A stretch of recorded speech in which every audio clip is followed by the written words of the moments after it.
Yo, what's going on, everybody? It's your boy Slick 50, your host of the Tjtp podcast. Welcome, man. We made it to Friday, y'all. We got a lot to talk about. Oh, anyway, I see what's going on, my boy. How you be? Hello, motherfucker. That's kind of low. Let me give it to you. Hello, motherfucker. Hey, what's going on? Man, it's been a long week for me. I don't know about y'all, bro. I couldn't wait for the weekend to get here. You hear me? It was a tough one for your boy. For sure. No doubt. But before we jump into all the subjects and everything that we could talk about, or like I say, if you're new here and you need to know the rules, this is the only rule. This is the judges table. This is the people show.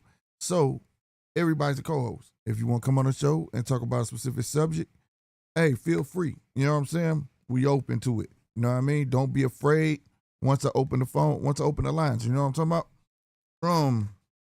DJ, what's happening, baby? Hello, motherfucker. Yeah. So and salutes to all the new subscribers, bro. Hold the phone.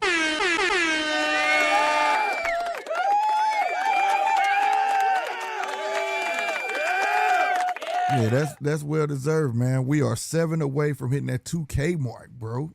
Straight up, bro. Hit that again. That put a smile on my face right there, man. We almost at our first goal of 2K, man. I can't wait. I just can't wait, bro. But it was something else I want to talk about. I guess y'all see the hearings. I tried to post as much of it as I could. That thing was long. And the hearing that I'm talking about is before Congress for the Ali Act. You know what I'm saying? Or whatnot. They trying to amend. And we're talking about them as in Zufa. You know. I gotta give a big shout out to Nico Ali. I felt like his speech was well prepared and it was heartfelt, bro. I'm proud of him. That was dope and that took balls. You know what I'm saying? Especially given that he a free agent. A lot of people don't know that. He's not with Top Rank or nothing. He just took that up on his own. So, you know, he could easily just off namesake, Zufa would have took him. You know what I'm saying? So for him to speak out, man, that was dope. And again, salute to Nico, man. Real spit.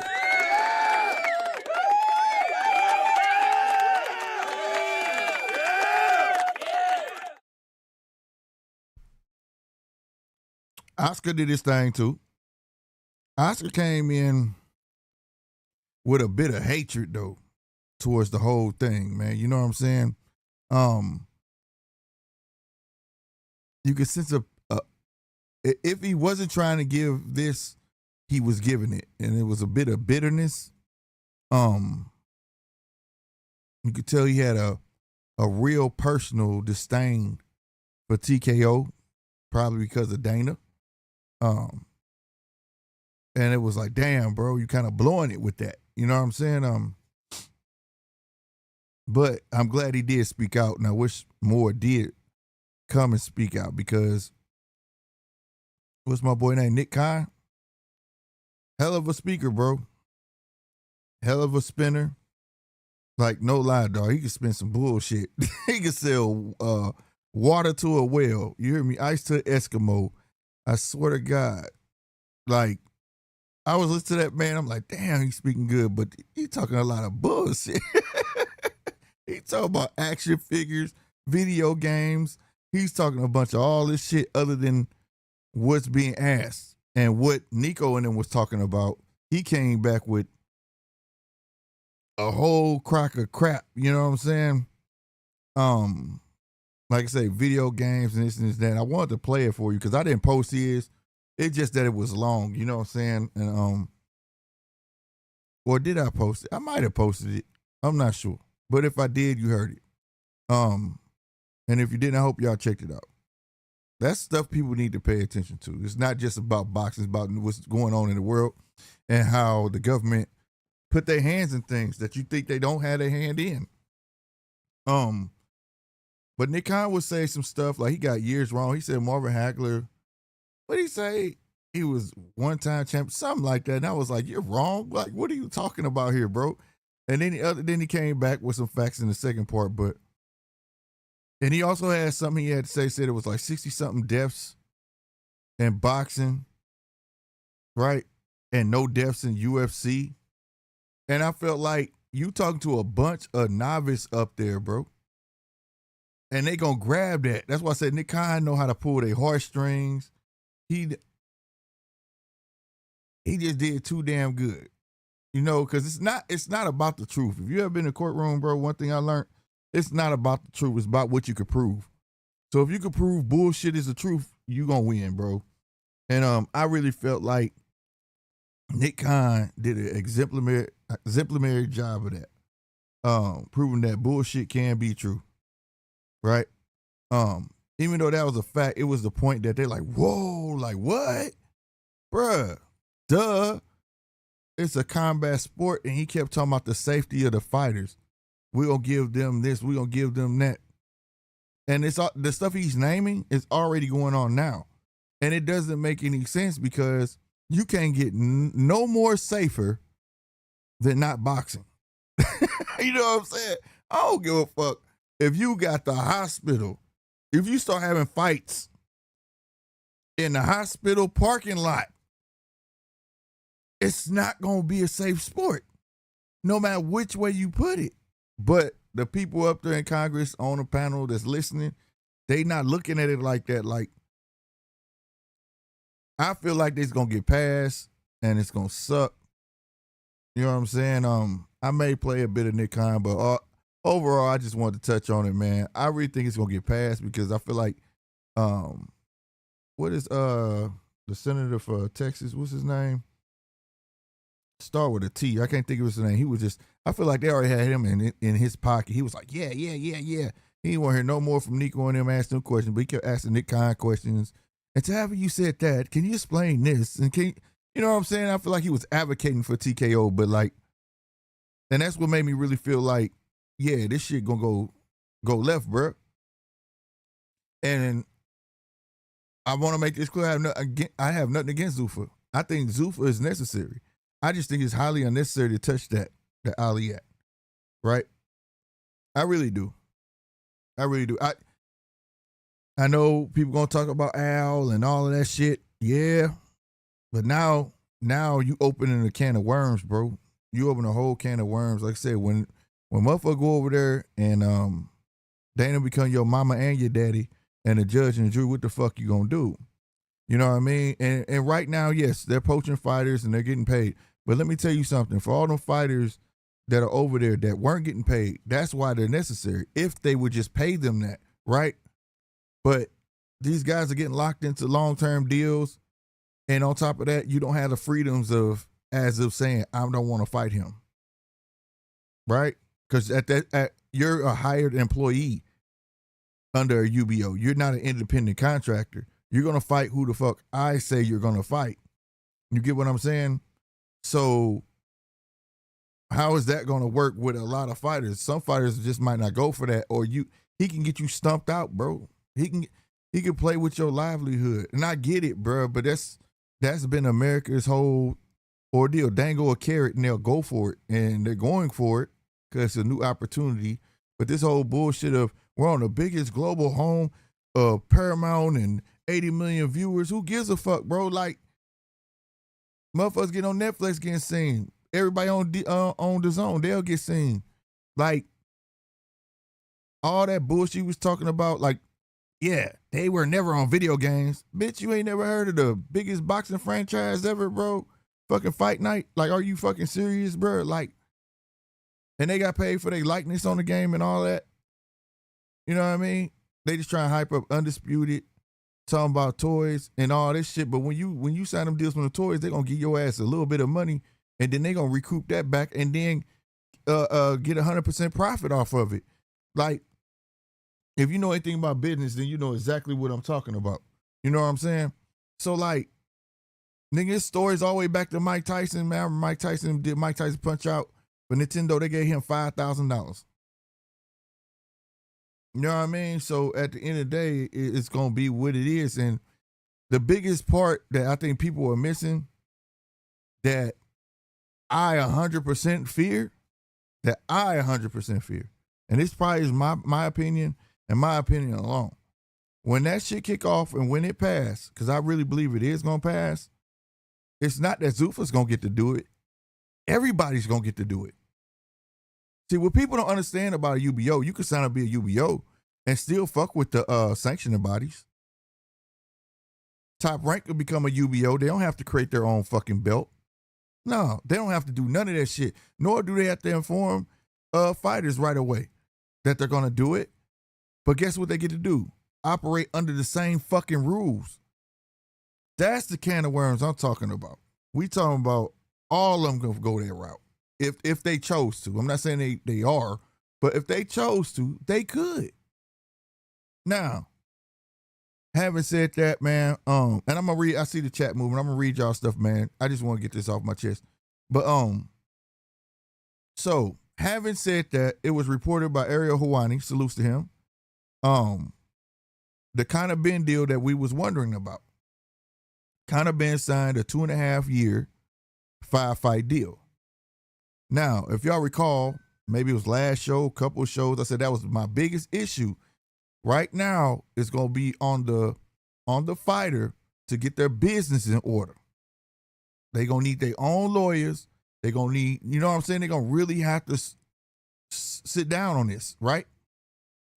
Kind of Ben inked a deal.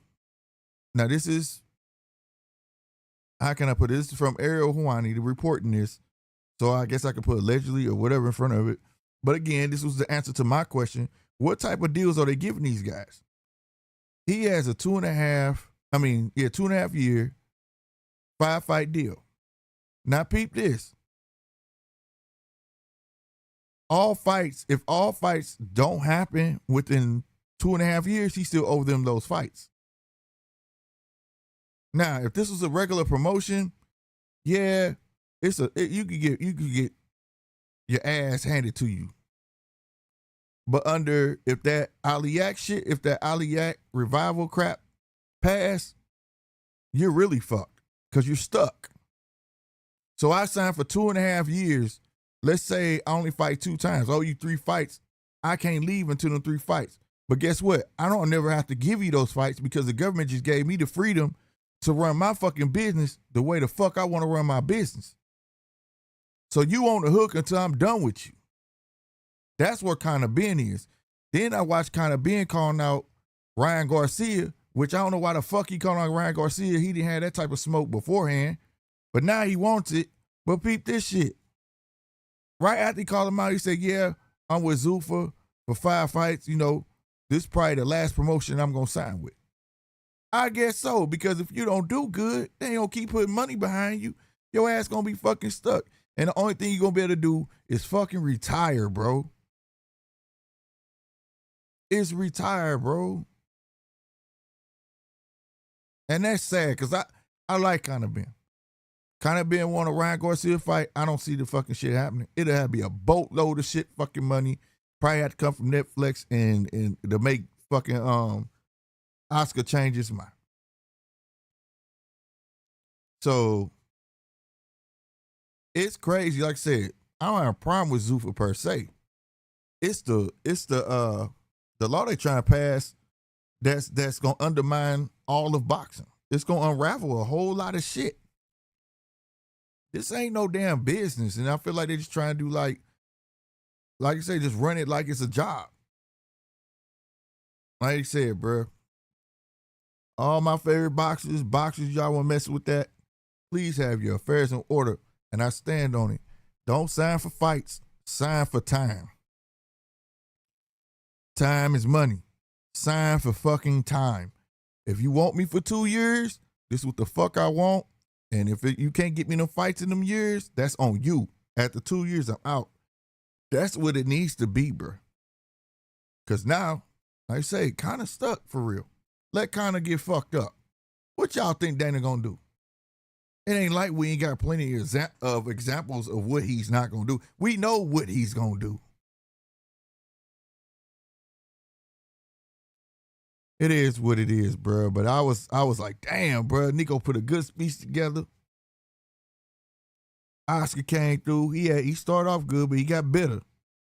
But then Nick Khan started talking. And Ted Cruz, that's his name, Ted Cruz. Then Ted Cruz and him start going back and forth like they was buddies and shit. I said, yeah, this shit in the fucking bag, bro. It's gonna pass. And when it do, we ain't gonna know nothing about it until the last minute. For sure, for sure. Casino, what's going on with you, man? Chappelle, what's happening with y'all, man? Hello, motherfucker.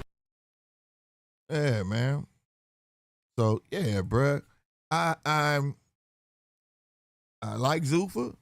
I just don't like the moves that the moves they making. Because they not playing chess or checkers. This is domination.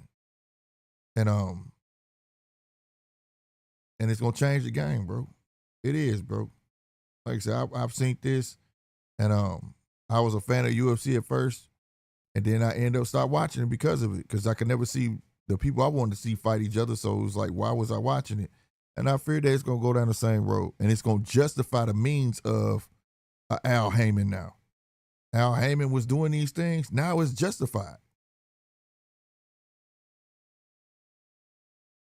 That's what I'm saying. Let me read it. DJ, what's good? He says, salute slick facts. There's a bit to talk about for sure. Facts.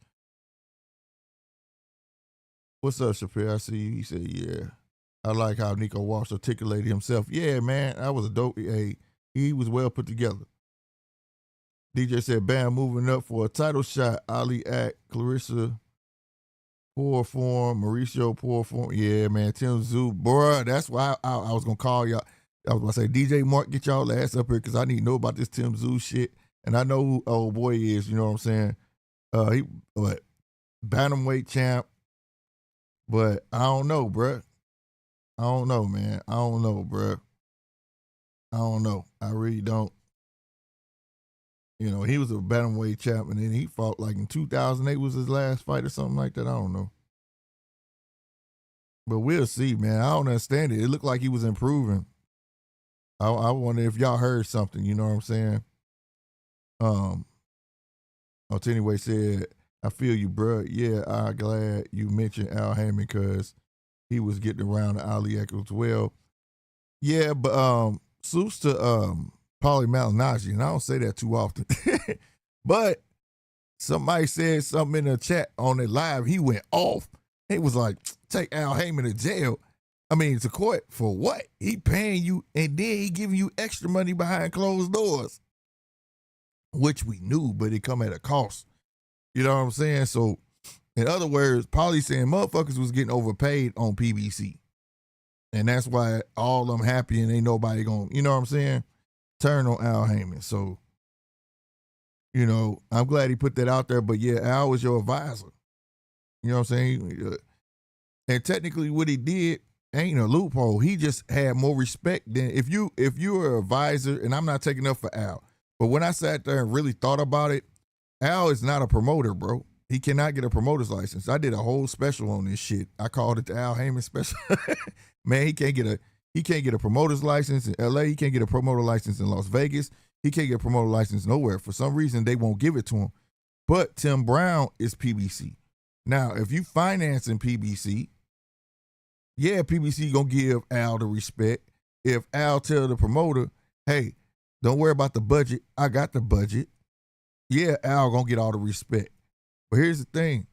PBC Al gonna get paid by way of PBC, and he gonna get paid as an advisor. So all around, on paper, he's the fucking advisor. When they tried to hem him up about that before, when Top Rank and Golden Boy took him to court, they couldn't prove shit because technically he's not a promoter. So with those boxers signed on paper, it's strictly between them. You know what I'm saying? But all this time I thought like he was just doing away with these cats like that. But no, they, according to Paulie, nigga, we was getting paid. We was getting that paper. We got our checks, and he was paying us more than what we deserve. So that was kind of crazy. But at the end of the day, if Zuffa get this bill passed, this justifies it. Now nobody has to hide it. You ain't gotta hide it. If you mad at Al, you gonna have that same smoke for Dana then. If you mad at Al for the business practices that he's been doing, or you dislike, and you ain't gotta be mad. If you just dislike his business practices, you gonna have to have the same smoke for Dana. Because Dana ain't gotta hide shit. And you know Dana not gonna hide it. Dana gonna be up there like he gonna fight who the fuck I'ma tell him to fight. Blah, blah, blah, blah, blah. That's how Dana roll. So you know, them boys over not free. They're not free, bro. It is what it is. You know what I'm saying? So now all I gotta do is sit back and wait. He just said, Slick, promoters tell you who you going to fight now? No, they don't. They try to make fight deals. If a fighter don't want that fight, they ain't got to fight. If a promoter don't want you to fight somebody, they'll put you on that Al Heyman injured list. You know what I'm saying? But at the end of the day, you have a choice, bro. Over there on Zuffa, you fighting. If that get passed, you are a employee. You're fighting him, bro. Get ready. You're fighting him. And if you don't like it, it is what it is, because you got to remember, it's a league. The NBA can't, the Lakers can't say they're not playing a team because they don't want to. They're going to play who they put on that fucking schedule. It's a league. You're going to fight who I got you lined up for. Don't let Dana get a wild hair up his ass and he don't like you. He going to get you up out of there. Don't let him get wild hair up his ass and he signed you for 5 fights and you 0-4. He'll string your ass out your whole rest of your career. So it's a two-way street with you. Either you lawyer up, try to make the best deal possible. Like, I don't want to sign for fights. I want to sign for fights, but it has to have a time limit on it. If I don't get all these fights within a certain time frame, when that time is up, I'm gone. Or sign for the fights, but you better get your money up front, motherfucker, and it better be a pretty ass penny like Conor Ben got $15 million. Ain't no telling what he got after that, because I think he already knew he was gonna sign with them because it was too quick, right? But he must have probably got $5 more million. So if you got $20 million, and plus you probably gonna get proceeds from the fights, I can see why he's saying this is probably the last promotion I'm gonna sign with. He feel like he done made so much money off this rip, he good. You know what I'm saying? But at the end of the day, it's not gonna be like that for everybody. You get what I'm saying? So you gotta come correct with that shit, bro. I'm not talking about Dana. Fuck Dana. Dana can run that business the way he wants to. Now it's on the fighters. And I've been saying this for a long time. The one thing Mayweather was good at was hiring smart people around him, like his uncle and them, to guide his fucking career, right? I wish he had a super duper accountant, goddamn me, because it seemed like he getting in trouble. But at the end of the day, that's neither here nor there. That's personal. But at the end of the day, man, get your affairs in order, bro. Because I don't give a fuck how much health insurance, all these damn video games he's talking about, fucking toys, talking about boxing trading cards. Bitch, Topps just came out with boxing trading cards. It was like everything he was saying, he knew everybody on that panel that was listening don't know shit about boxing. Don't know nothing about boxing. So they was going to eat whatever he said because he's well respected, you know, in entertainment. You heard Ted Cruz. You come from TV and like tooting his horn and shit. Oh, I would like to thank you for the introduction, but yes, I do. And let me tell you about the analytics and the ratings. And man, nobody give a fuck about all that. We talking about how are y'all gonna run this organization? Now, one time Nick Khan said any fucking thing about how they were gonna run it based on what they wanted to change. All they kept saying was about boxers not getting paid. That's all they kept saying. And that bubble got busted from Nico. They get 80% they can get up to 80% of the revenue. That's why it's important to be able to see the books.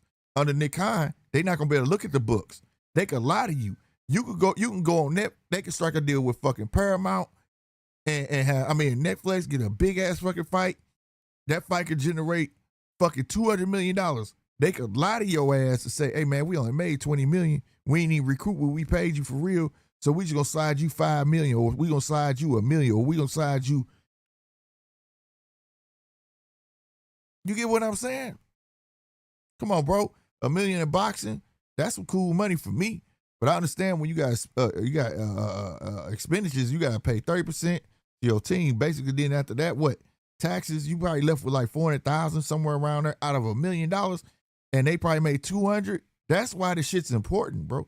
They better lawyer up because when you start getting played like that, man, y'all think we gonna be missing out on fights. They taking us back to the dark ages with that shit. We gonna see dope ass fighters over there, but they'll never be able to cross the fucking street. Ever. And that's where I don't want it to fucking go. Turkey brung us out the dark ages, but I knew it.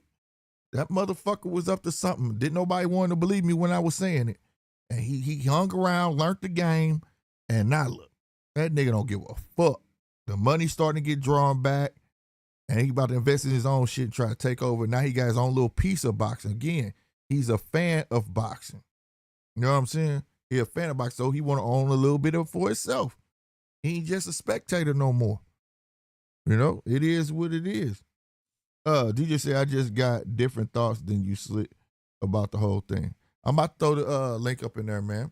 Yeah, matter of fact, let me go and throw this up in there now, man. So I'll keep on fucking talking.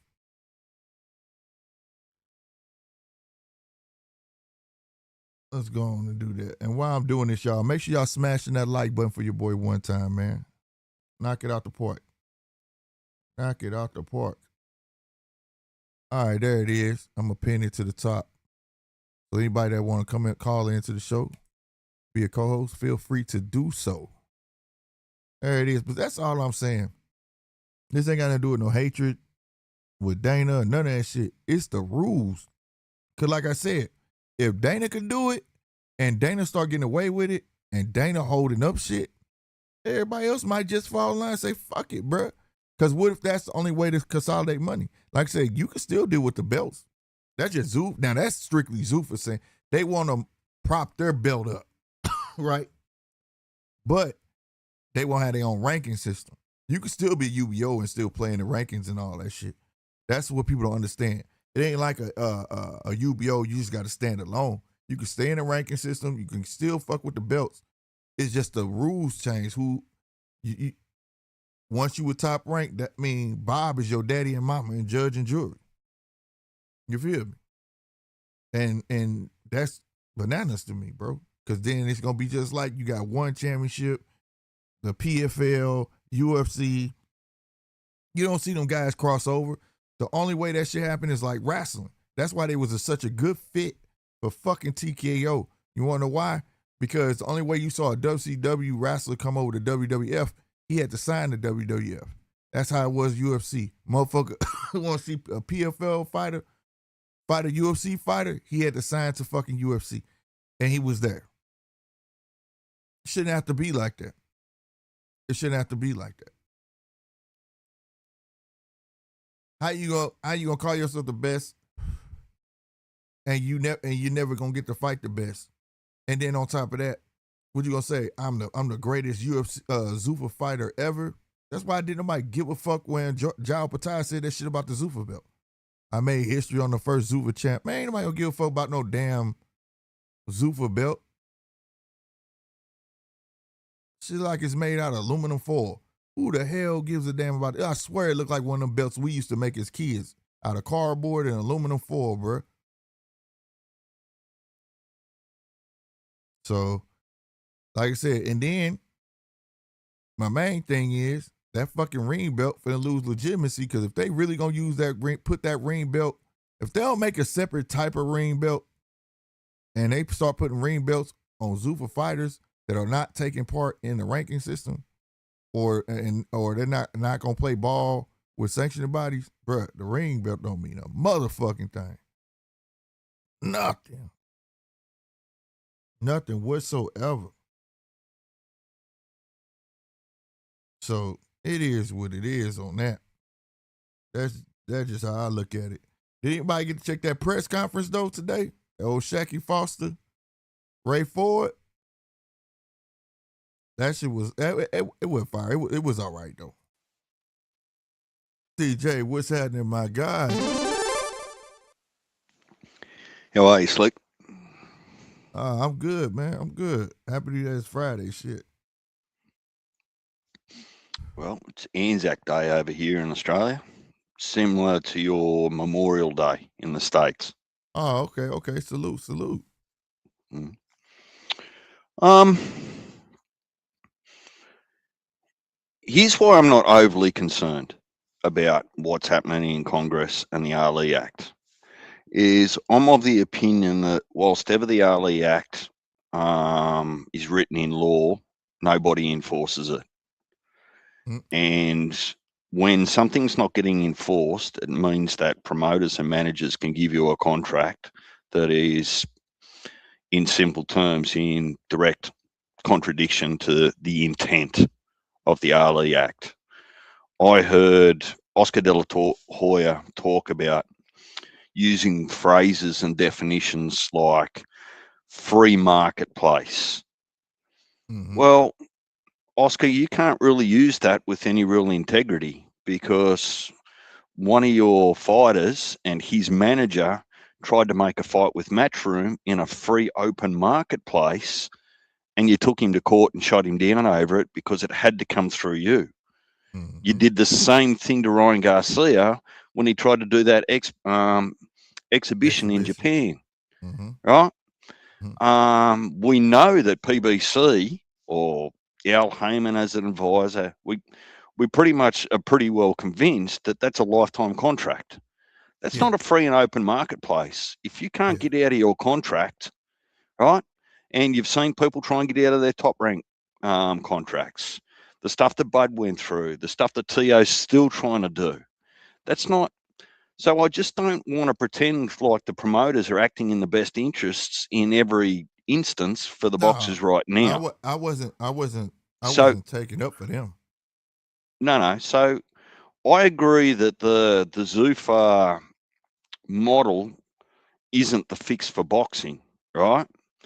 But the when you talk about a clear delineation between a promoter and a sanctioning body for a reason, and a promoter and a manager for a reason, well, there's too many examples in the last 2 or 3 years where that delineation's all but dissolved. And the ranking systems under the current sanctioning bodies just aren't even worth looking at. Mm-hmm. Like because how many times do you see a boxer lose a title fight or lose a fight and then get a title shot? Man, that started this year though. That's no. What was the first time that happened? That was like no, that started last year. Well, Motherfuckers started doing that shit. it doesn't matter whether it's been happening for 20 years or 1 week. It just shouldn't happen like that, No, right, right? right, right, right. You right.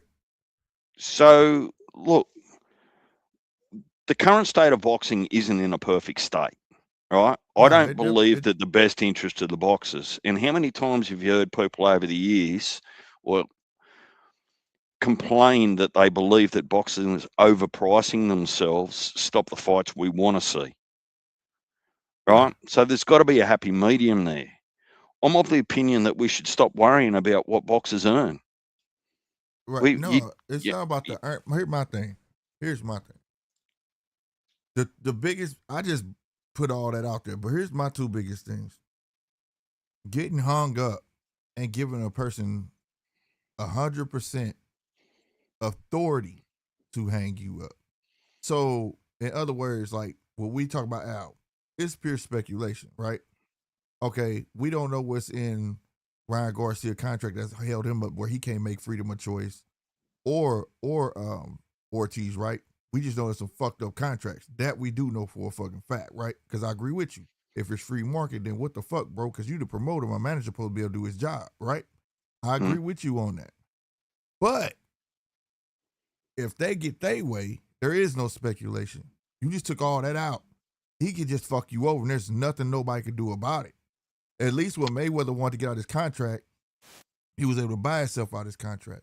When Bud contract was up, he was able to get he sued to recoup his money, and he got out because they couldn't get in that fight. But well, when there's no way out. There's no way out when you ink a contract under that. well, If it well, passes, technically there is, and this is what goes unnoticed, right? Is that under the existing Ali Act, you can only have a contract up to and including 5 years. The one of the amendments to the Ali Act is moving it from 5 years to 6 years, right, right? right, So either boxers are happy where they are, or they've borrowed money or there's a retention clause. Whilst ever you've got a world title, you need to keep fighting. Whatever fine print is in some of these contracts that keep boxers locked into a certain You got promoter, to lawyer right? up, right? Right. But think about it as just a normal employee working for a company. And I'll take SpaceX for example, right? Uh-huh. The rolling income or profit margin on SpaceX might be in the hundreds of billions of dollars, right? Uh-huh. Now, that profit is off the back of the employees, the engineers, and the fucking brain nerds and everyone, the rocket scientists that are working there, right? Mm-hmm. But they don't turn around and share that profit market margin with all the employees, do they? They don't go, oh shit, we made $100 billion, so we're going to distribute that through all the employees. The employees have got a standing contract that says, called a salary, right? That says, I'm going to pay you this much money per month or this much money per year, Now let me all right? now I get that because that's how they So, want it. They want to run it like a business. But here's my thing though. Just as much as that's why I said it's not that if that pass, it won't be on Dana. At that point, it will be up to the boxer because well, just as much as we right now, you won't believe the number of boxers that really don't know what the Ali Act is. They don't. I've asked. I'm like, you know what, man? I don't know much about that, man. I just fight but slick. Like they don't know.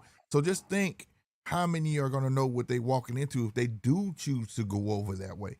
That's my thing because the one thing that does happen in boxing, you know the books.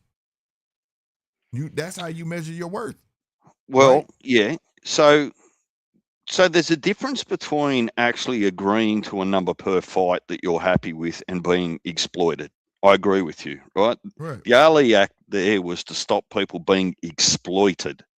Mm-hmm. So what that means is they're going to take your image, your performance, and your name, and you're going to see 10% of your worth while your promoter gets 90% of your worth. That's exploitation, right?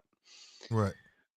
But if you're agreeing on a number that suits you over a 2.5 year period or a 5 year period per fight, that's not exploitation. That's called an agreement. Yep, Mm-hmm. I no longer care about how much I generate. I only care how much money, bare minimum, hits my bank account. That's why The the the you the breaking it Ali down. Keep going. Keep going. the Ali Act forces promoters that want to cross the street or boxers to get into this purse sharing situation. Right? Right. That's so there's a detriment to the Ali Act, right? The projected earnings, right? Slick and DJ are going to fight. Slick wants to be the A side. DJ wants to be the A side. We can never come to agreement, so you still don't get that. Mm-hmm. But if you use a Turkey Al Sheikh, for example, as best we understand it, Slick, don't talk to DJ. What's your number? Oh, Right. okay, it's that many dollars. Here's a check for that many dollars. DJ, what's your number to fight Slick? Oh, okay, yep, no worries. There you go. There's your check. Right. Right. Right. So when he does that, that is actually technically outside of the Ali Act anyway. So look, I'm just bringing up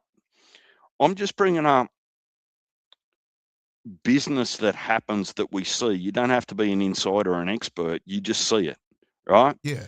It's everywhere, right? They're showing you that the Ali Act exists, but no one's ever been taken to court in breach of the Ali Act. It's not enforced. Who's Right. going to enforce it? It's Well, they the don't force all of it. Let's say it like that. but there's not a single governing body that can enforce it. That's my point, right? Well, the sanction body's not gonna fucking do it. It's between It's the fighters will have to do it. yeah. So look, um,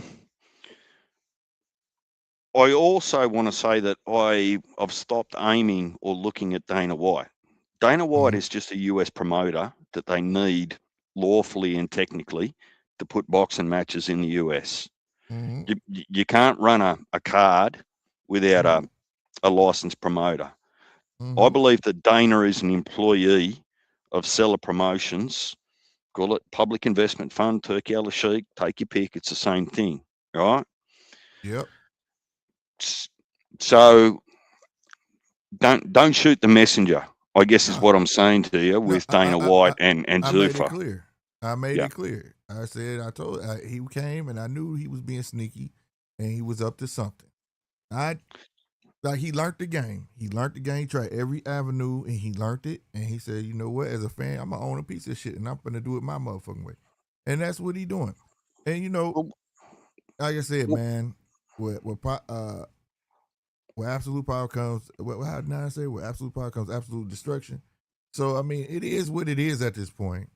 I'm only bringing it up and saying it as like, if some fighter hear this, lawyer up, bro.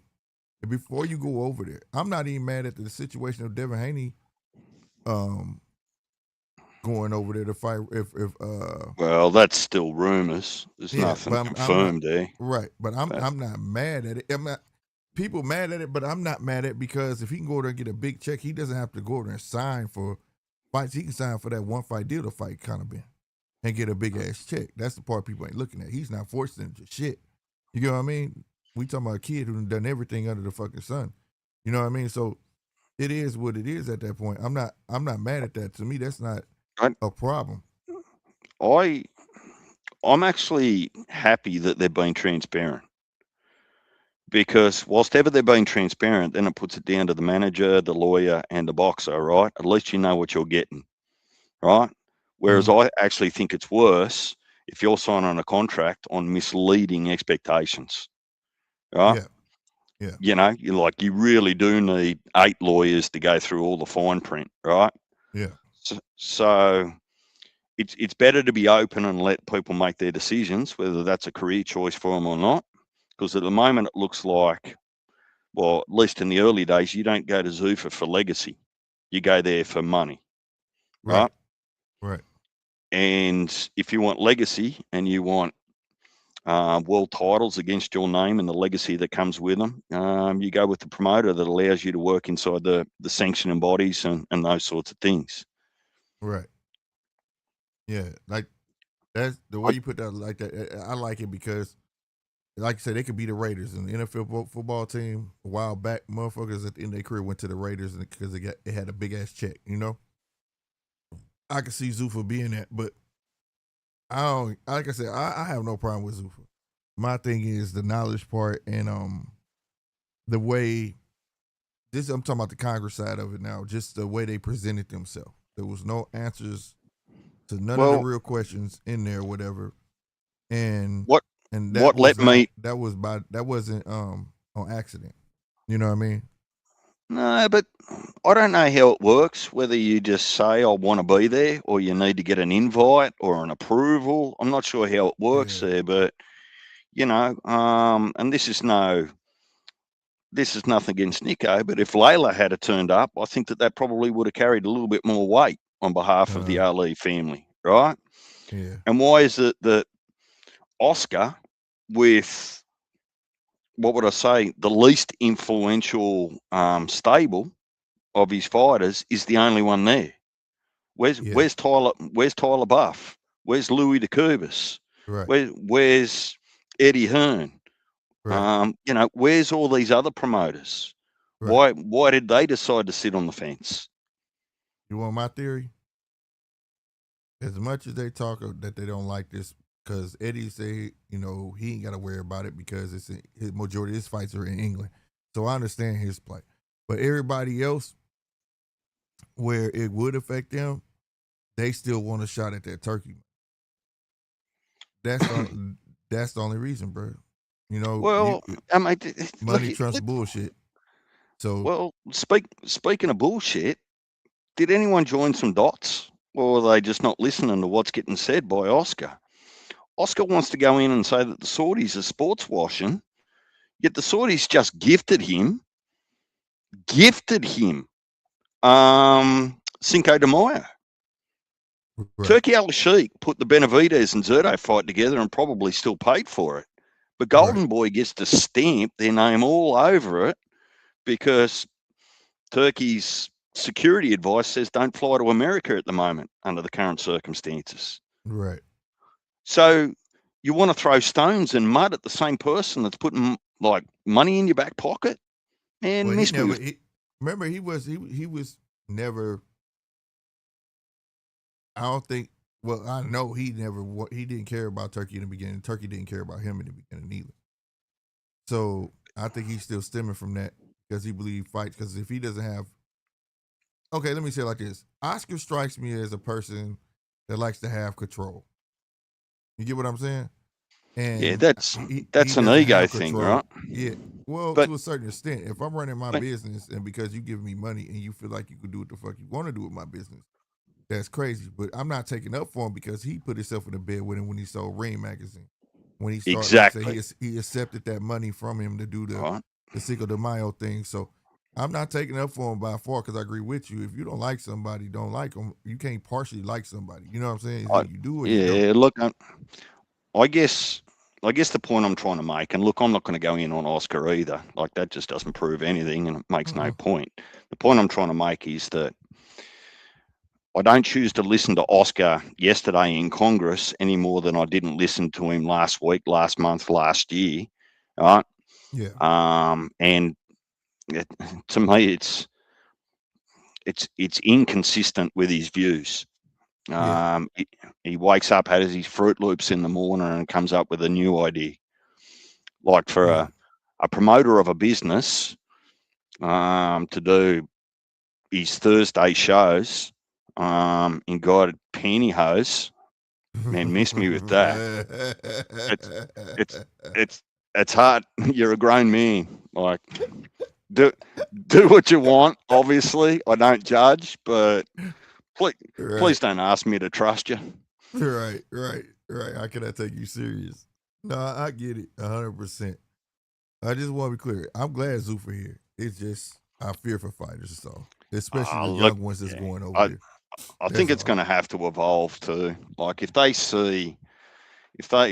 if they see these fighters going across there and getting worked over, it's going to be so much harder for them to get any other names after that. Because at the moment, Yeah. it doesn't look like Zuffa's got a grassroots backyard to pick new fighters to come in. I'm sure they're Yeah. looking at new fighters, but Yeah. They it- signed somebody a cruiserweight. Who the fuck was that? Chris Billum Smith, Chris Billion Smith. Yeah. Which was no yeah, love but lost there, but he's kind of at the end of his career too. yeah, that's what I So, mean by that. No love lost. Yeah. Go get that money, dude. Go get the money. look, You know what I'm saying? yeah, look, I've kind of, I'm trying to stay out of the business of boxing because it's sometimes it's relevant, but otherwise it's like saying, I won't watch an NFL game because the combined salary of both sides doesn't meet my standard, so I'm just not going to watch those two teams play. Like, My thing is why I'll be so close to some of the business is because you can kind of it's like they forecasting which way it's gonna go. And I don't want nothing becoming fictitious. I don't want nothing to be, oh, I don't like you now, so you gonna fight this dude I know go beat your ass. I want to see great competition. I don't want but to see. but I don't want to current, see what we were at before because I was at a current stalemate with boxing then. man, Bob Arum will put you on the shelf if he doesn't like you. No, that's what I'm saying. I Uh, was at a stalemate when they weren't letting people cross over unless they were like major stars and it was worth major money with these network deals and all this bullshit. That shit had me mad, and I started finding more solace in fights. You know, like I said, I was one of the only channels talking about British fights because that's what I can catch, and it was all the action was there before everybody jumped on the train, before Turkey came. You know what I'm saying? Because our fighters in America couldn't cross over with each other, and all the podcasts was all they was doing was arguing if you're a PBC bandit or you with Top Rank, and this is that and the third, or it's all in house over here, and I felt like they're arguing over it, but you're content with that. Why aren't you arguing the fact that they should be fighting each other? And nobody was saying that. So I start talking more about the British side of boxing because them boys fight each other over there. You know what I'm saying? That's why back then, that's when they was called saying Eddie would get you beat. That's why they were saying that because PBC would protect their fighters fight in house, or should I say they're gonna protect that fucking WBA belt, and that's gonna stay the fuck over there. The WBO stay with Bob.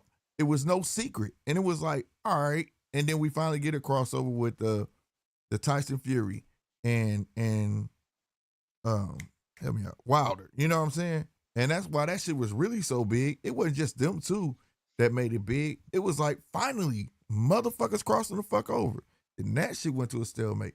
Then Turkey come in and start crossing shit over. Now everybody's happy. And I was happy. Now it looked like it's shifting back that way.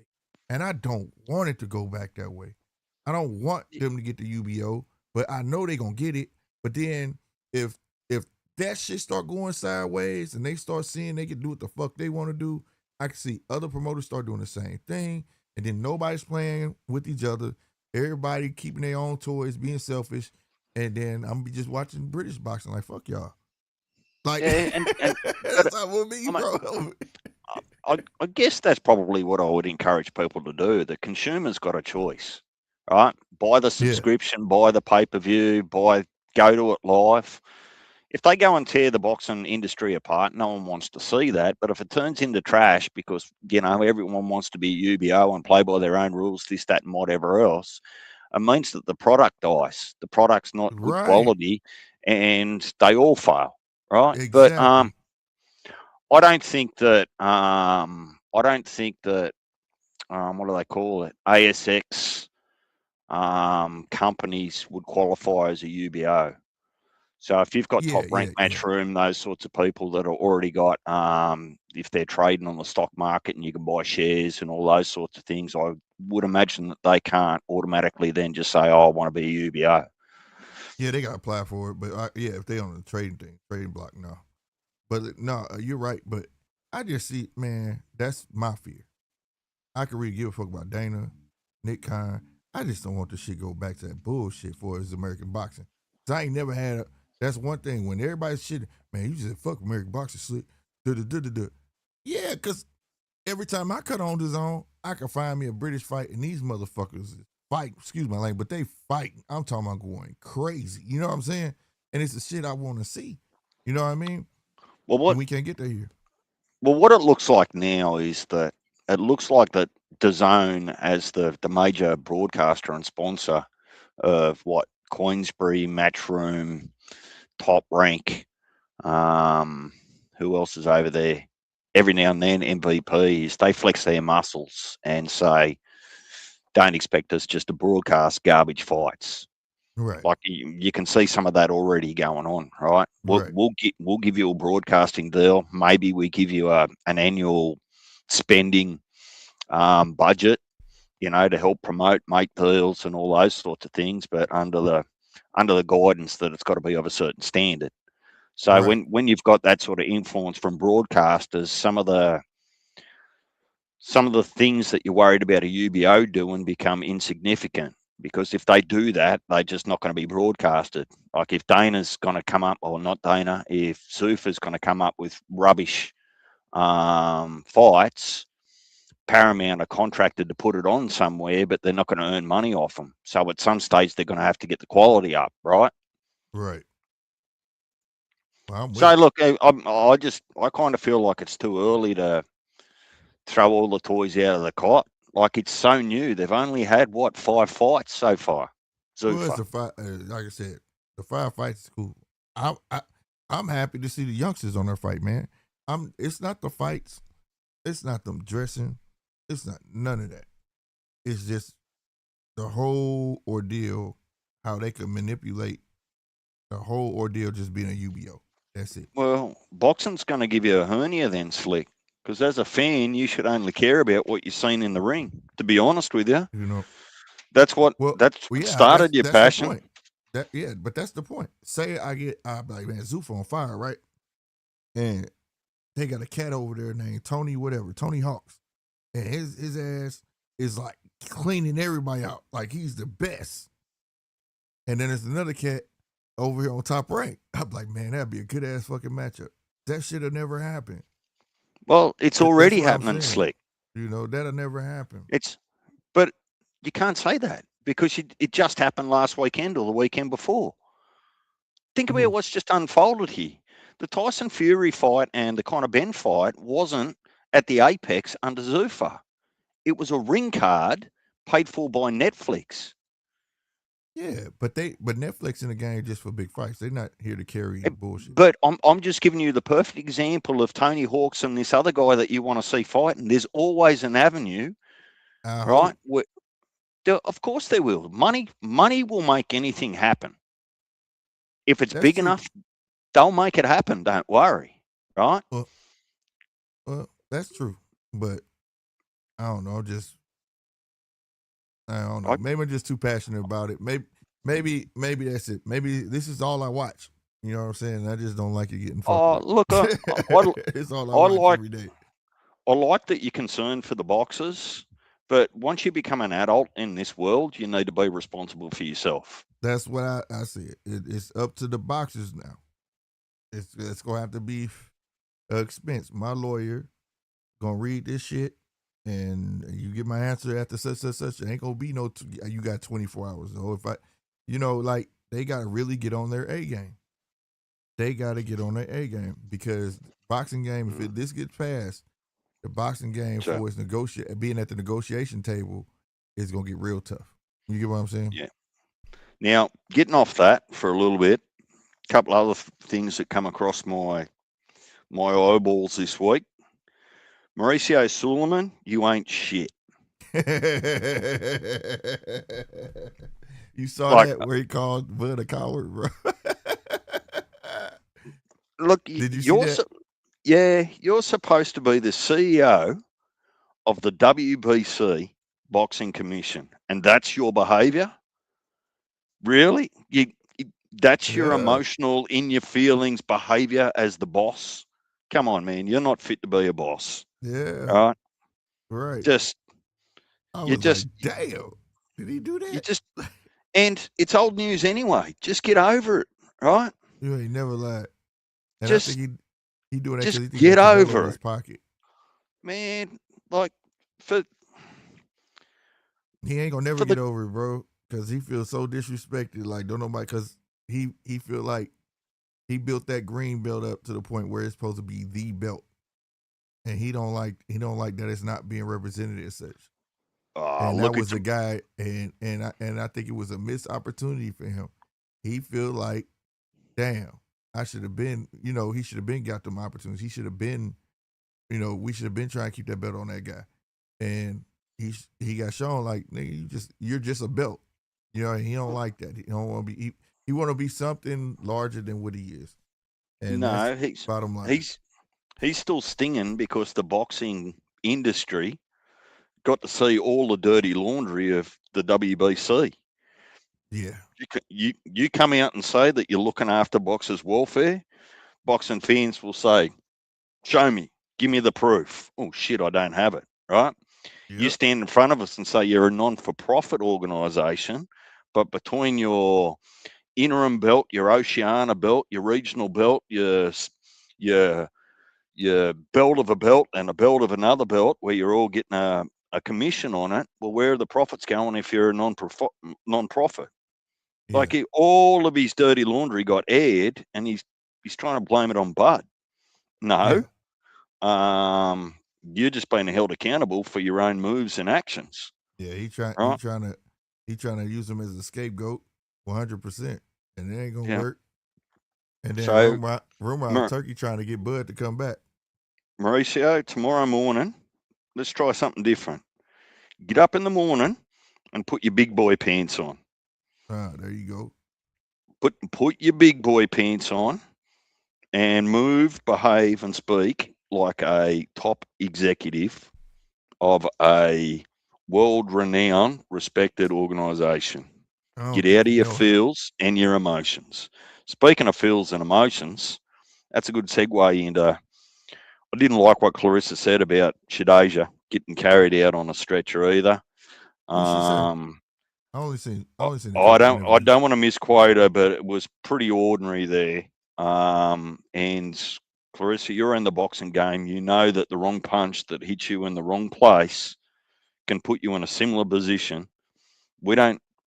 There's nothing cool about boxers leaving in a stretcher going to a hospital. Yeah. Where'd she say it at? I gotta hear that. She like Oh, went in on that girl? look, I've forgotten because it was straight after the fight. It was a couple of hours after the fight, so it's about 6 or 7 days old. I can't Oh remember, but wow. it was just poor form. I'm pretty sure Um, she eating it though because shout out to Hood Boxing. he been on the show before, and he had her mom had Shade's mom on the phone, and she had a brain bleed, bro. Yeah, like you just stop and think for a minute, man. I'm telling you, Clarissa needs to be on the same rules as Deontay Wilder. Do not ever speak to the public. You don't do yourself any Yeah, she service. spoke too soon because I was like, damn, bro, something went right. But yeah, it ended up being a brain bleed, and that's serious because not just the injury to her career. A lot of people not gonna sanction her bouts just because she didn't had the injury.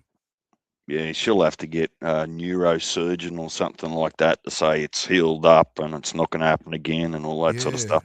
I get yep. it, but I think that it's too easy to take for granted sometimes how badly beaten up and injured these boxers can get or do get, right? So, Mm-hmm. for our entertainment, so to speak. Um, just quickly on the Tim Zoo, basically, he severed tied with Pedro because the travelling was too much for him. Too much time in the States away from his wife and Australia and those sorts of things. So he wasn't saying you're a shit coach or any of that sort of stuff. He was just saying, "No, look, I need to be closer to home." Um, He don't want it we, bad. That white he should have got a crib and bring his old lady out here for a bit, or do it just doing camps. If it was working, man, because he about to have the biggest fight of his fucking career, bro. well, yeah, the contract's still not signed yet.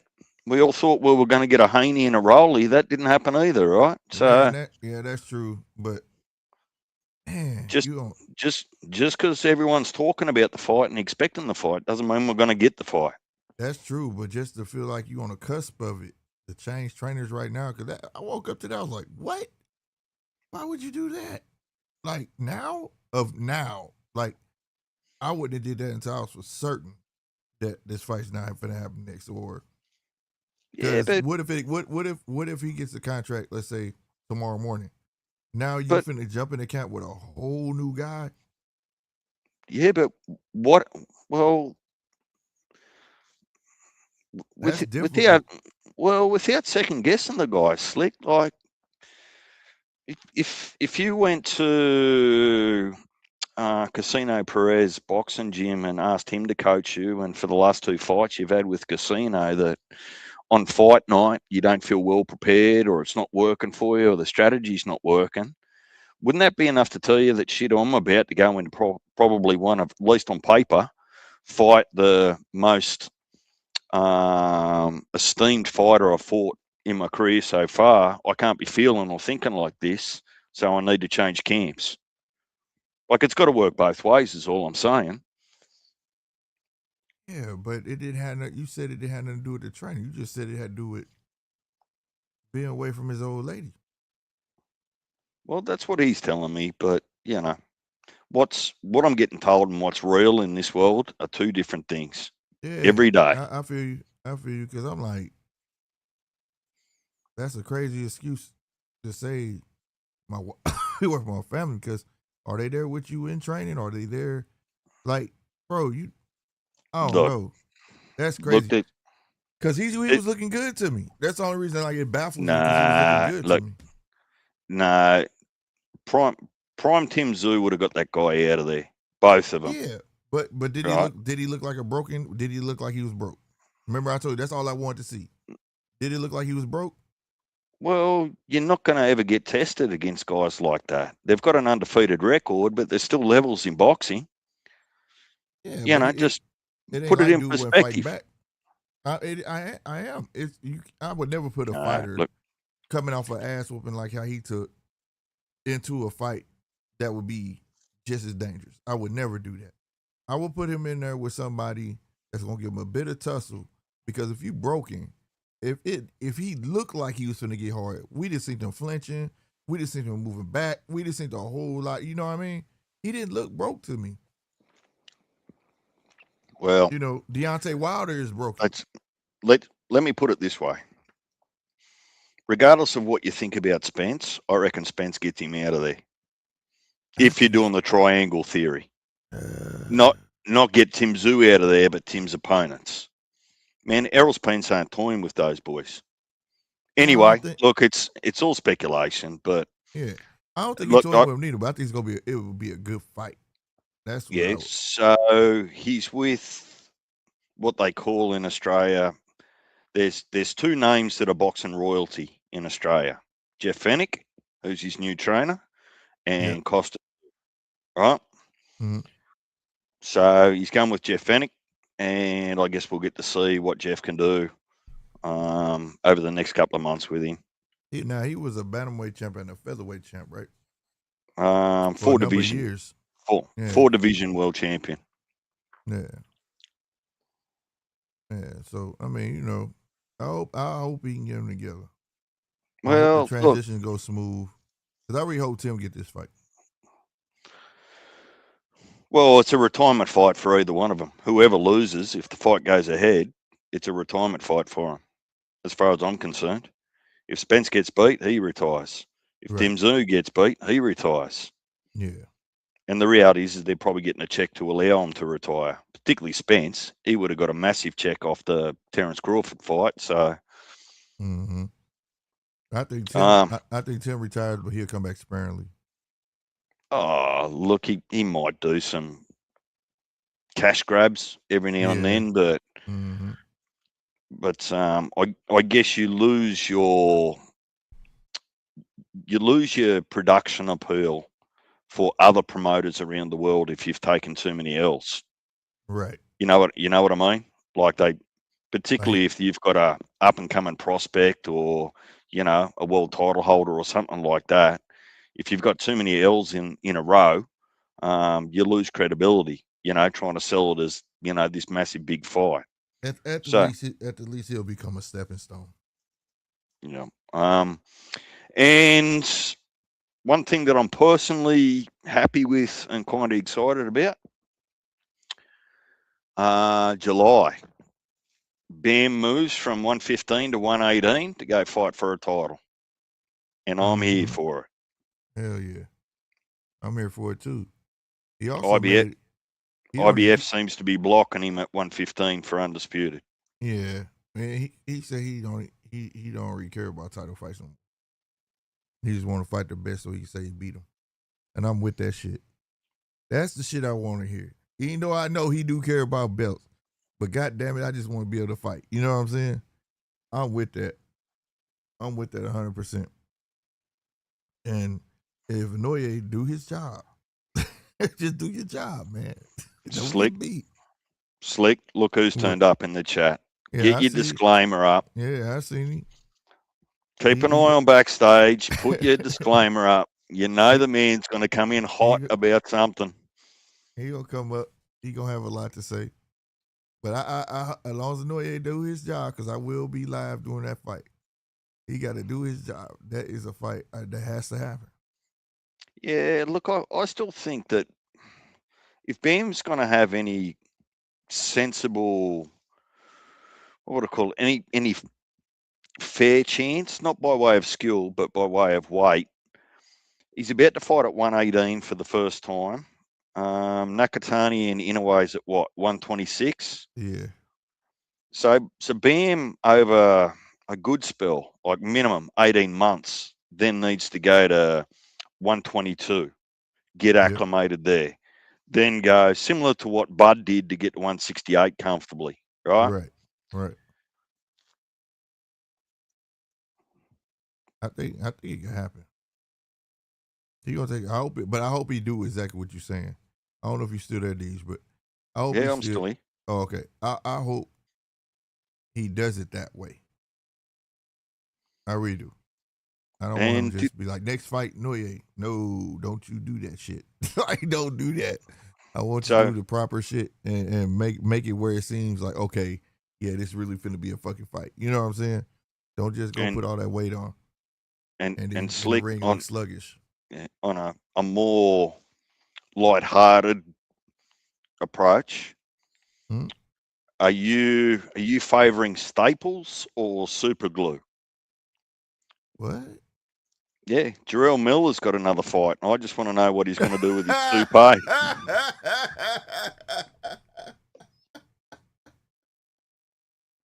Hey man, these be setting me up, bro.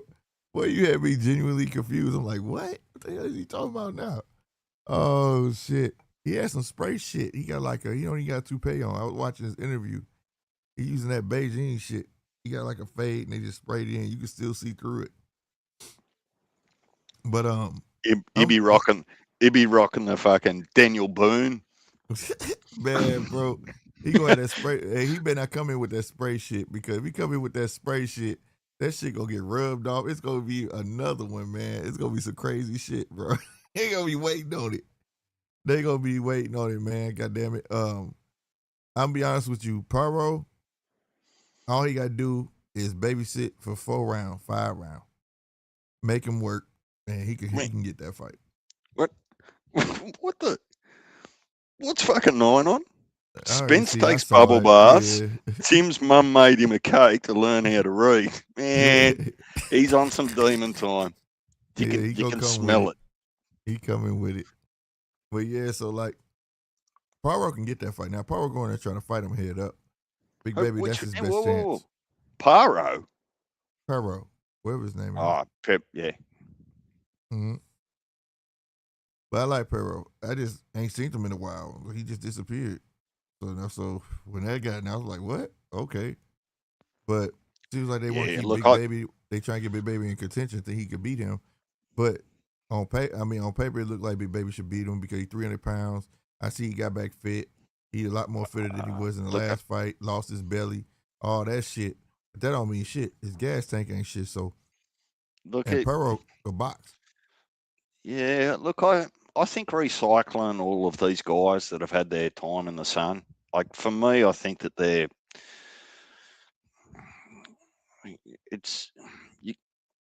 can't keep recycling the old school of heavyweights. At some point, they really need to make a point to usher in the new generation. Yeah. Right? Because, like... Well, Paro is part of the new generation. He technically is. He was favored, and then he had that fight, and it wasn't as dominant as his other fight. You know what I'm saying? But he technically is part of the new generation.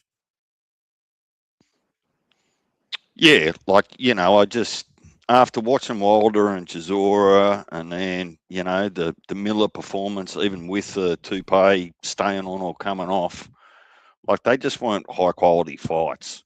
Right.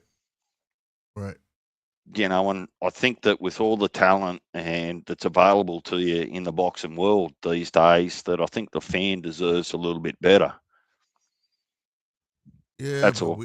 That shit locked down by one dude only. His name Frank Warren. He got all the quality merchandise.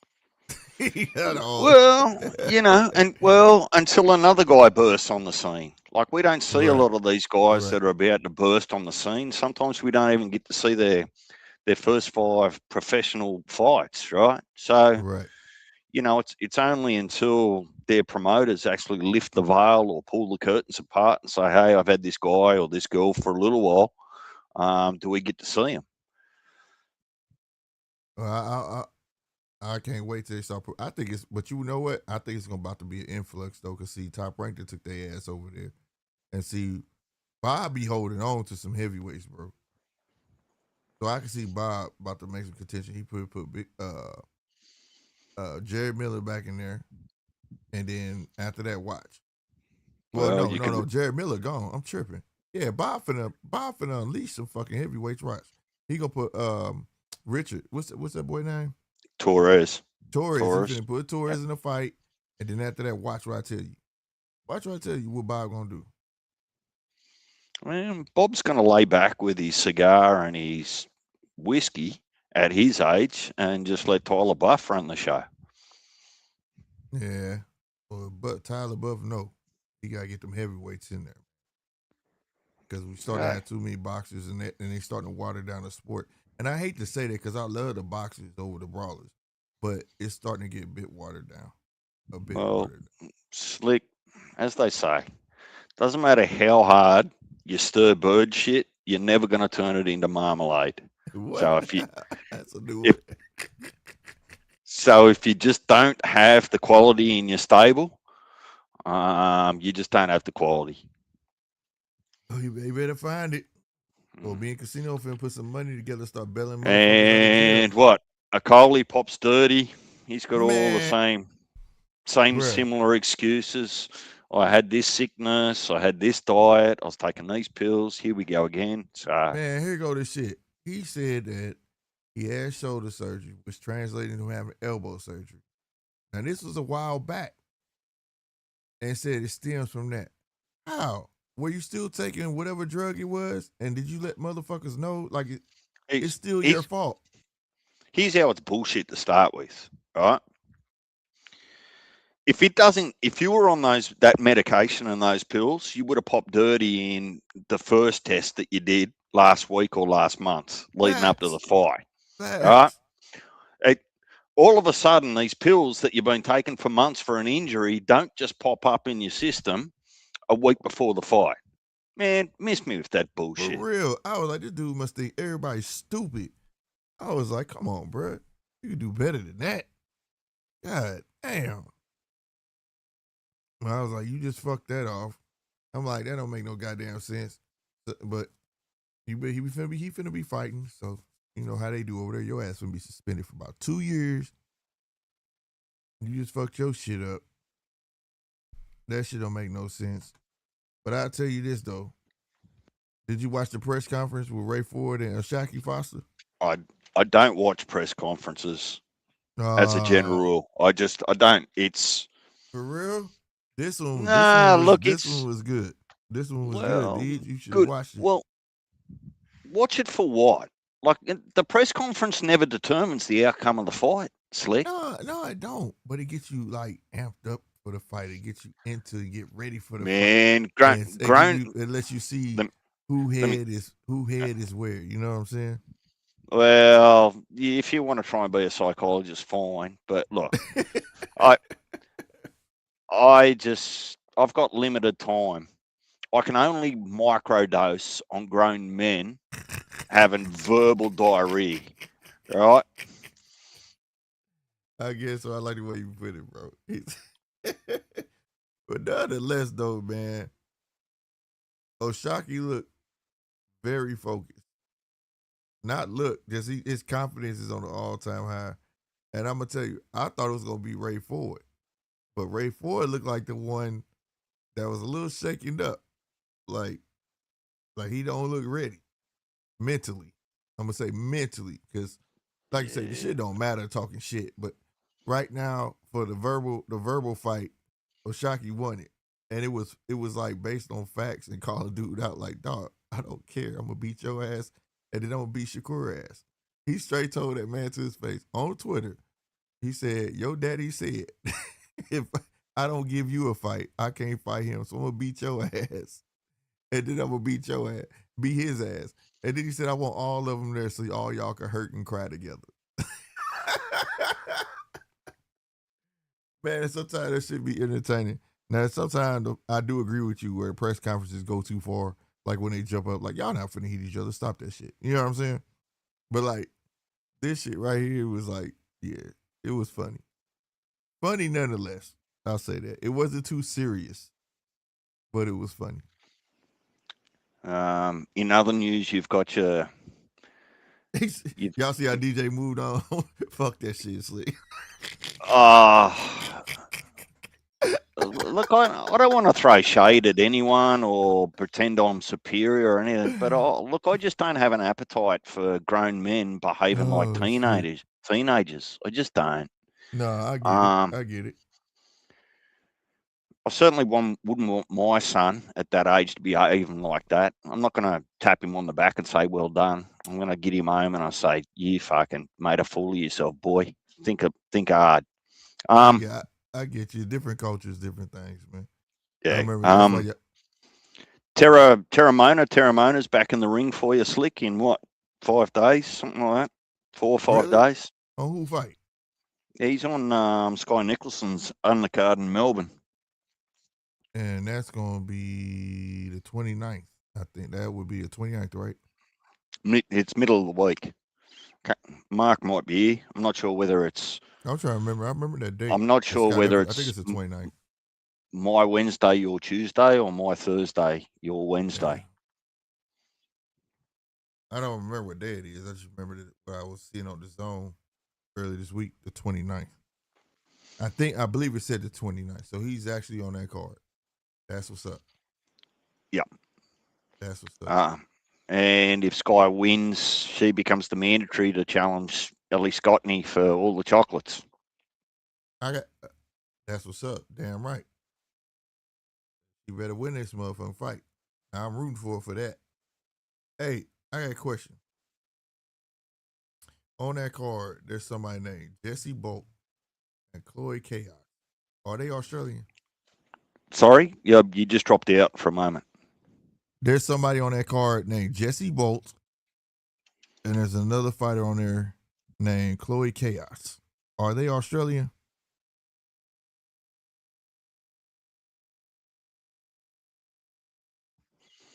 Pass. You don't know?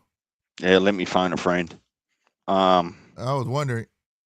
Only reason I was wondering, because out there in Australia, y'all got last names that sound like superheroes, and that shit is cool as fuck to me. That made me want to watch them, bro. Oh shit! There goes Johnny. Salute, Johnny, man. This is the other podcast I'll be watching right here. I'm not sure that with Johnny. Salute, boy. That's my brother over there, man. I'm not Even sure when that I don't be in the chat, I'll be there, Johnny. I'm not sure that they have to be Australian. It's a matchroom card. So if Eddie's got some, he said Chloe Chaos is Australian. I've interviewed her, and he said my boy is her manager. That's dope as fuck, man. That's dope as fuck. Yeah, man. Because that one card you had me watch, I can't remember what card that. No, that was. Matter of fact, I do know what card it was. The weatherman that fought fucking God damn it. Thurman. I don't. That Thurman fight. Spencer. It was a girl on her name was Susan Sandstorm. And I was like, what the fuck? And I was like, that's a superhero name. And then I remember I was reading the card earlier. It's not that, Slick. What? When women crack the shits, it's a common term over here to say you've got sand in it. Oh my God! Stop it's irritating them. You've been to the beach DJ, and now you've got sand in it. Well, I tell you, DJ he'll waste no time on them jokes, bro. He getting me every time. I swear to God. And it's Jesse Bolt and Chloe Chaos. I swear, but the last names, I'll be like, that shit dope as fuck. If my last name was Chaos, y'all have to watch out, bro. Y'all have to watch out, bro. Listen, Slick, if your last name's Chaos, you don't want that actually on your mugshot, right? You ain't never lied, bro. You better not do no trouble. You better not do no trouble, bro. You better not do shit. You go to the court, they gonna be like, see, I told you. His name is.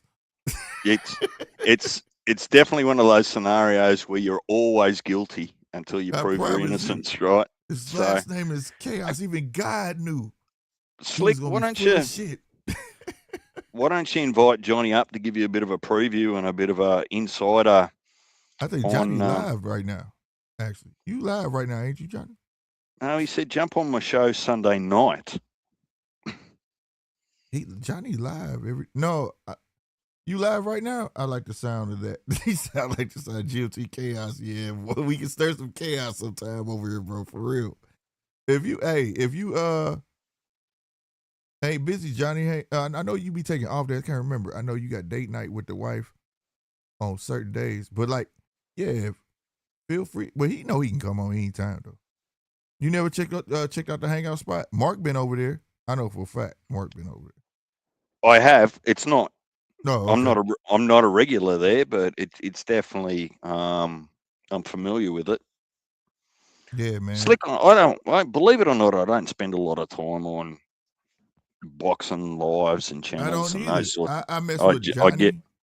Johnny, I mess with him and my boy from the 6 from Canada, and I always mess his show name up. But I mess with them because and this not me tooting Johnny Horn or my That, boy from the Six Horn. They just real down to earth dudes. You know what I'm saying?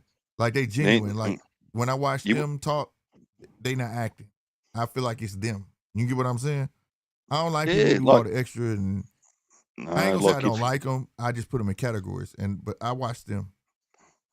well, if you want real chaos, go and listen to Mark and the Boxing Kangaroo go at it on his channel. Bro, I like Boxing Kangaroo too, though. I like, hey, hey, bro.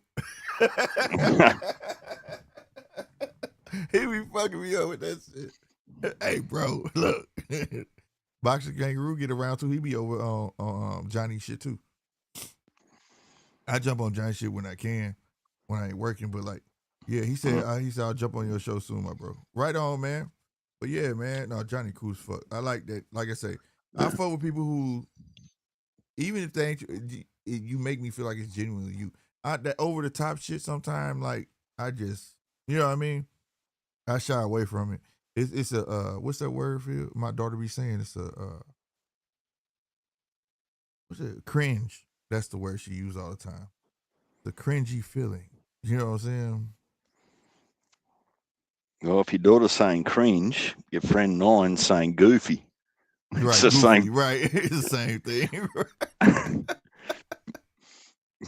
Hell yeah, now I got a goofy ass shit, man.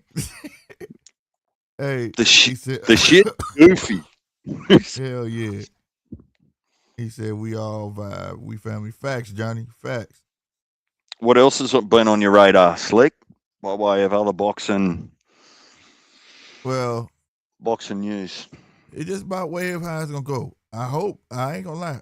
I ain't mad if Devin go fight Ryan. I want to see him fight fucking Ryan. But I ain't mad if Ryan go fight fucking Conor Ben.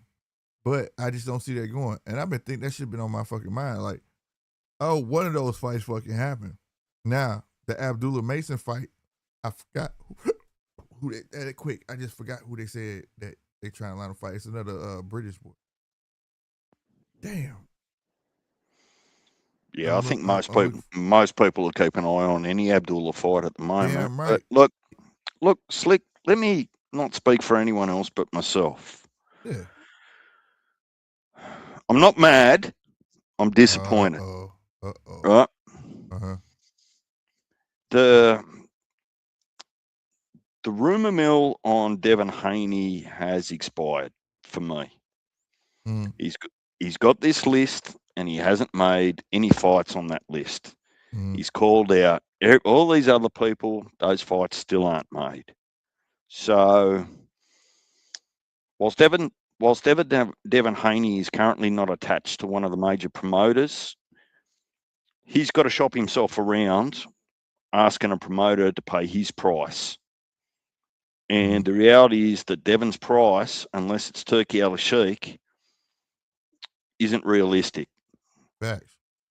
Promoters aren't going to get their money back off him. Yeah. Right? Yeah. And I'm not throwing shade on Devin. That's not what I'm doing.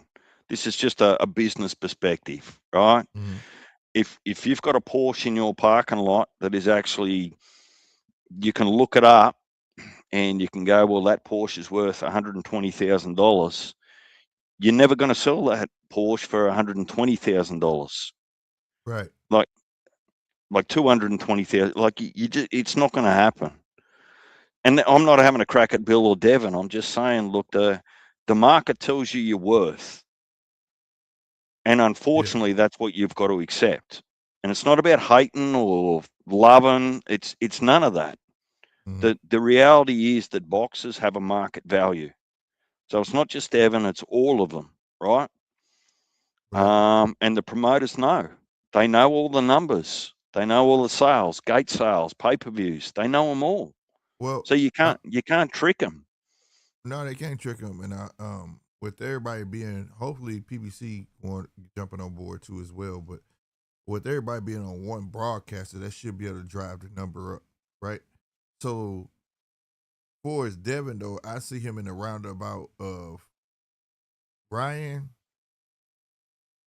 Conor Ben. He can go. He can even go to Conor Ben route, or it's gonna double right back to you know who, Brian Norman. Well, and if he's trying to get a astronomical number.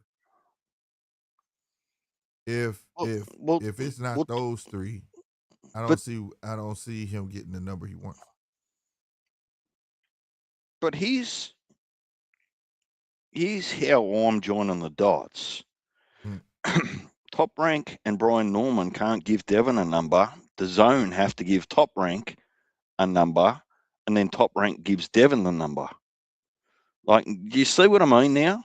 Like, yeah, as yeah, it's almost like your broadcaster being the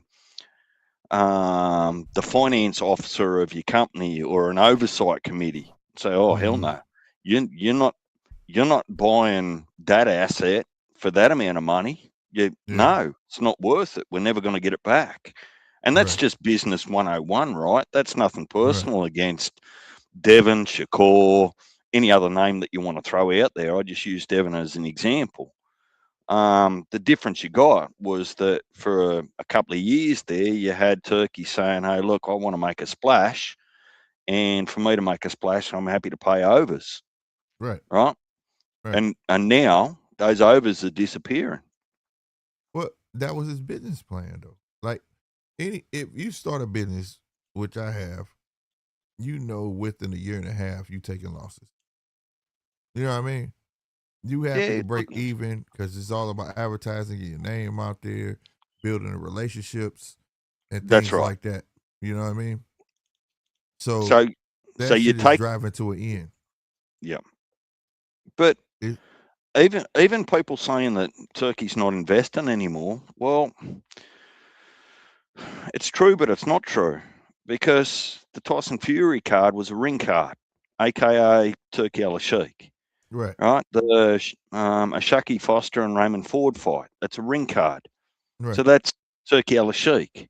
right, Next weekend, when you get Benavidez and Zerto, although right. it's not stamped as Riyadh season, right? But It's it's still Turkey still Al Sheikh financed. funded Right, right, because he put it back together. And that's what I'm right. saying about Oscar. Oscar gets someone else to pay all the money, take all the risk, but he actually gets to put Golden Boy all over it, right? Mm-hmm. And then he sits in the Senate, and bites the hand that feeds him. Oh, it's sports washing. Well, hang on, Oscar. You're about to take their money next weekend. That is true. But the sports washing is true though. But Uh, but look, don't pretend like sports washing's only happening in Saudi Arabia. no, no, Like, no, yeah, no, no, no, yeah, no, no, no, no. Trust me, I know my history all the way back to Germany, all the way back to. Trust me, I know. You know what I'm yeah. saying? I'm just saying that what he's saying is true, but at the same, what my dad said, two things can be true at the same time. You know what I'm saying? He's biting the hand that's feeding him. You talking shit about the motherfucker you working with. You know what I mean? And if it's such a bad, and if I'm Ted Cruz and I'm up there, and I've did my homework, all the shit that you talking about is null and void because you're working with them. You get what I mean? Like if it's such a bad idea, you're working with them. One way or Mm, the other, you're working with them. You don't like Zufa, you don't like Dana, but the motherfucker who funded in this shit, you're working with them. You get what I mean? So like, yeah. I agree with you on it 100%. Yeah, I'm not disagreeing with you at all. But they And look, I'm okay if people aren't a fan of Turkey or the PIF. Like, I don't have a horse in the race, right? I'm just all I'm asking people is to say, well, don't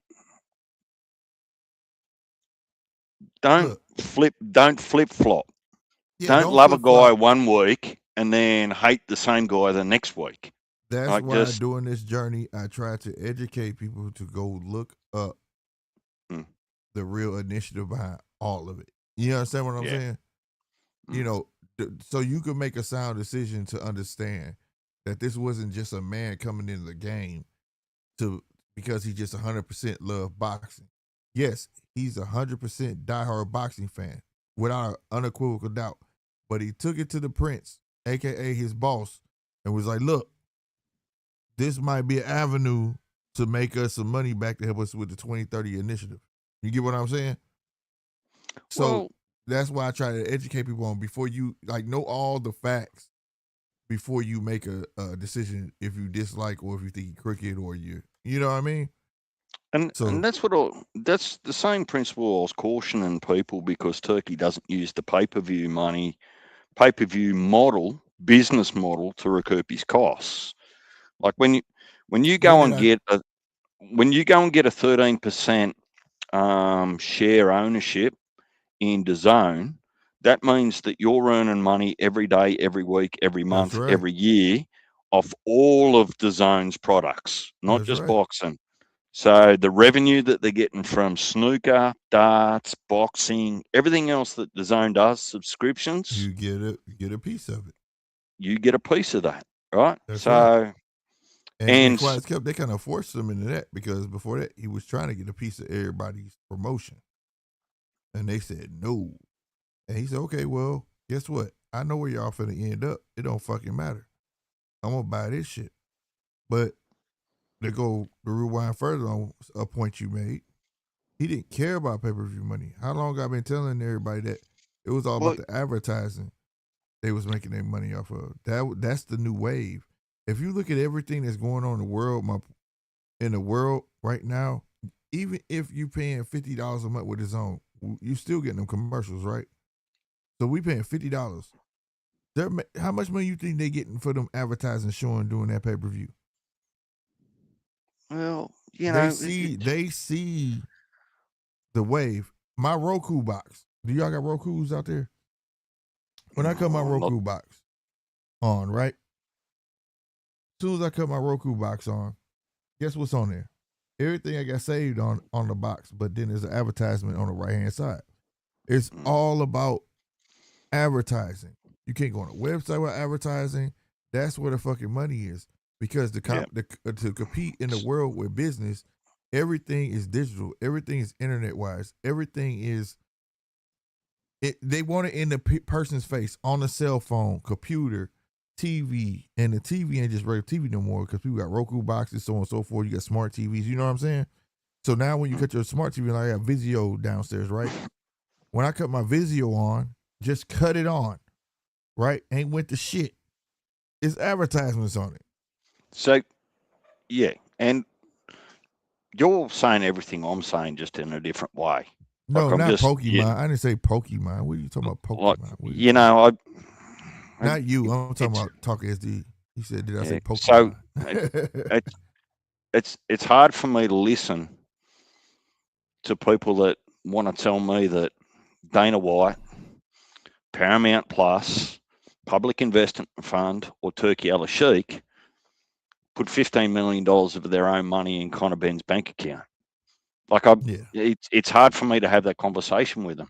The reality is that Netflix paid all relevant parties to broadcast that at a price, and then they divvied up all the money that Netflix gave them, all the profits and all those sorts of things. And Connor's part of that, percentage of that, was $15 million. yeah, Tyson Fury probably got $50 million. I don't know, yeah, right? But you know, yeah. I mean, but kind I, of I, been, I just I, I oh, encourage people to look behind the curtains. Like just yeah. don't assume what's on your front yard. Sometimes you got to pull the curtains open and really see what's out there. I'm glad you're saying that because we've been saying this at the beginning of the show.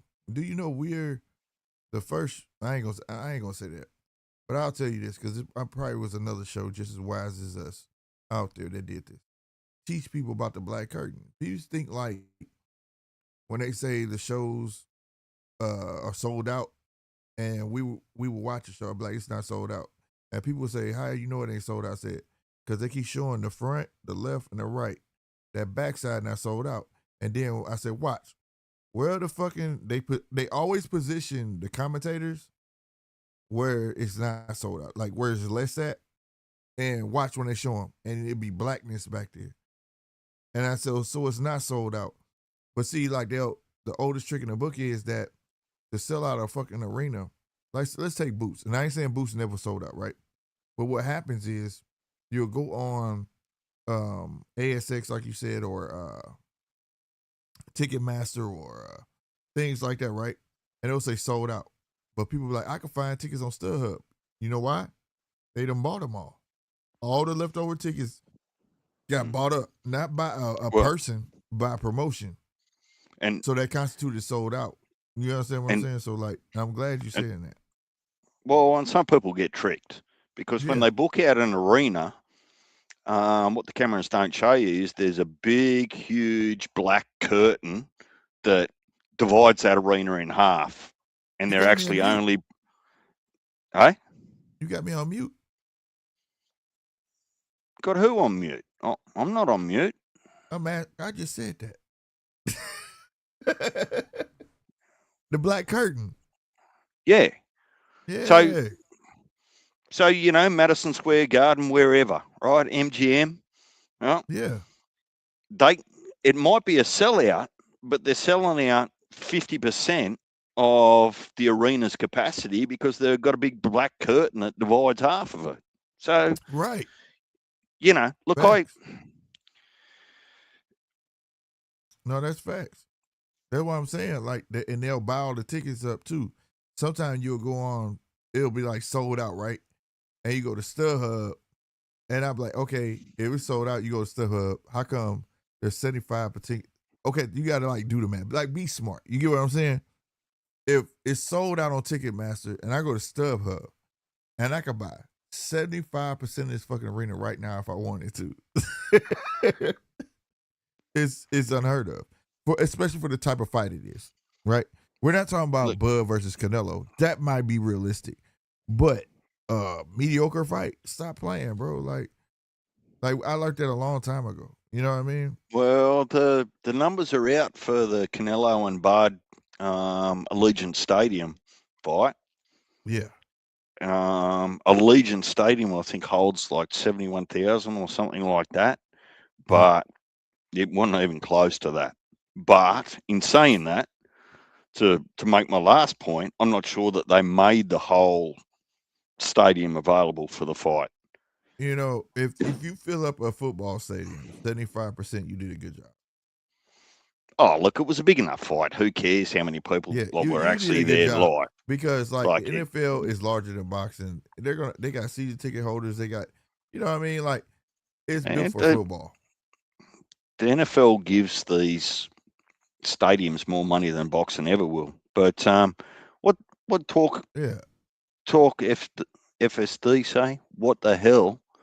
What the hell about what? The black No, curtain? yeah. Because you said the black curtain after I did. That's all I was saying. You got me on mute. Oh. You didn't hear me say the black curtain.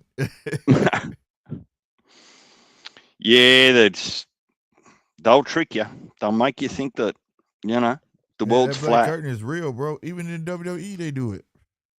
Uh, In all arena sports, they'll be like a sold out crowd of 90,000, and then if you ain't paying attention to the upper, sometimes it's just a whole upper row, and they'll move everybody down, or it'd be one whole blank side, bro. You be like, it's just straight darkness over there, bro. yeah, look, it's really, it's not my job to educate people. Like, and I don't feel like that. I try to, right? I did it. I used to do it, DJ, because it solved a lot of arguments. I had plenty of people be like, But "Oh, a lot that, sold out the arena." I'm like, "No, the fuck you didn't. You need to but start slick. paying attention." Some arguments aren't worth having. Like, I'm not going to Well, argue that's with true. someone that believes that the Earth is flat. Yeah, it is Like, flat now, mate, but okay. yeah, what? I'm playing with you, bro.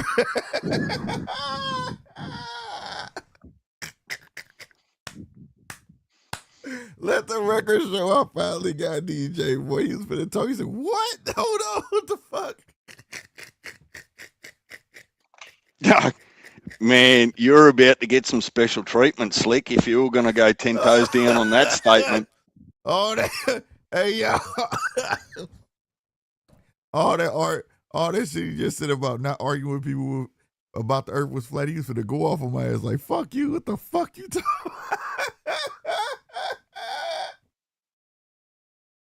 DJ was finna let me have it.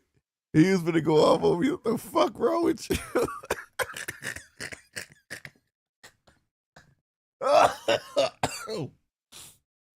No, I'm with you. The earth is round, bro. I'm fucking with you, DJ, bro. I'm messing with Excuse me, bro. Oh, Slick, man, I ain't laughed so hard in a long time. Slick, I'm not angry. I'm disappointed. She said, what the fuck?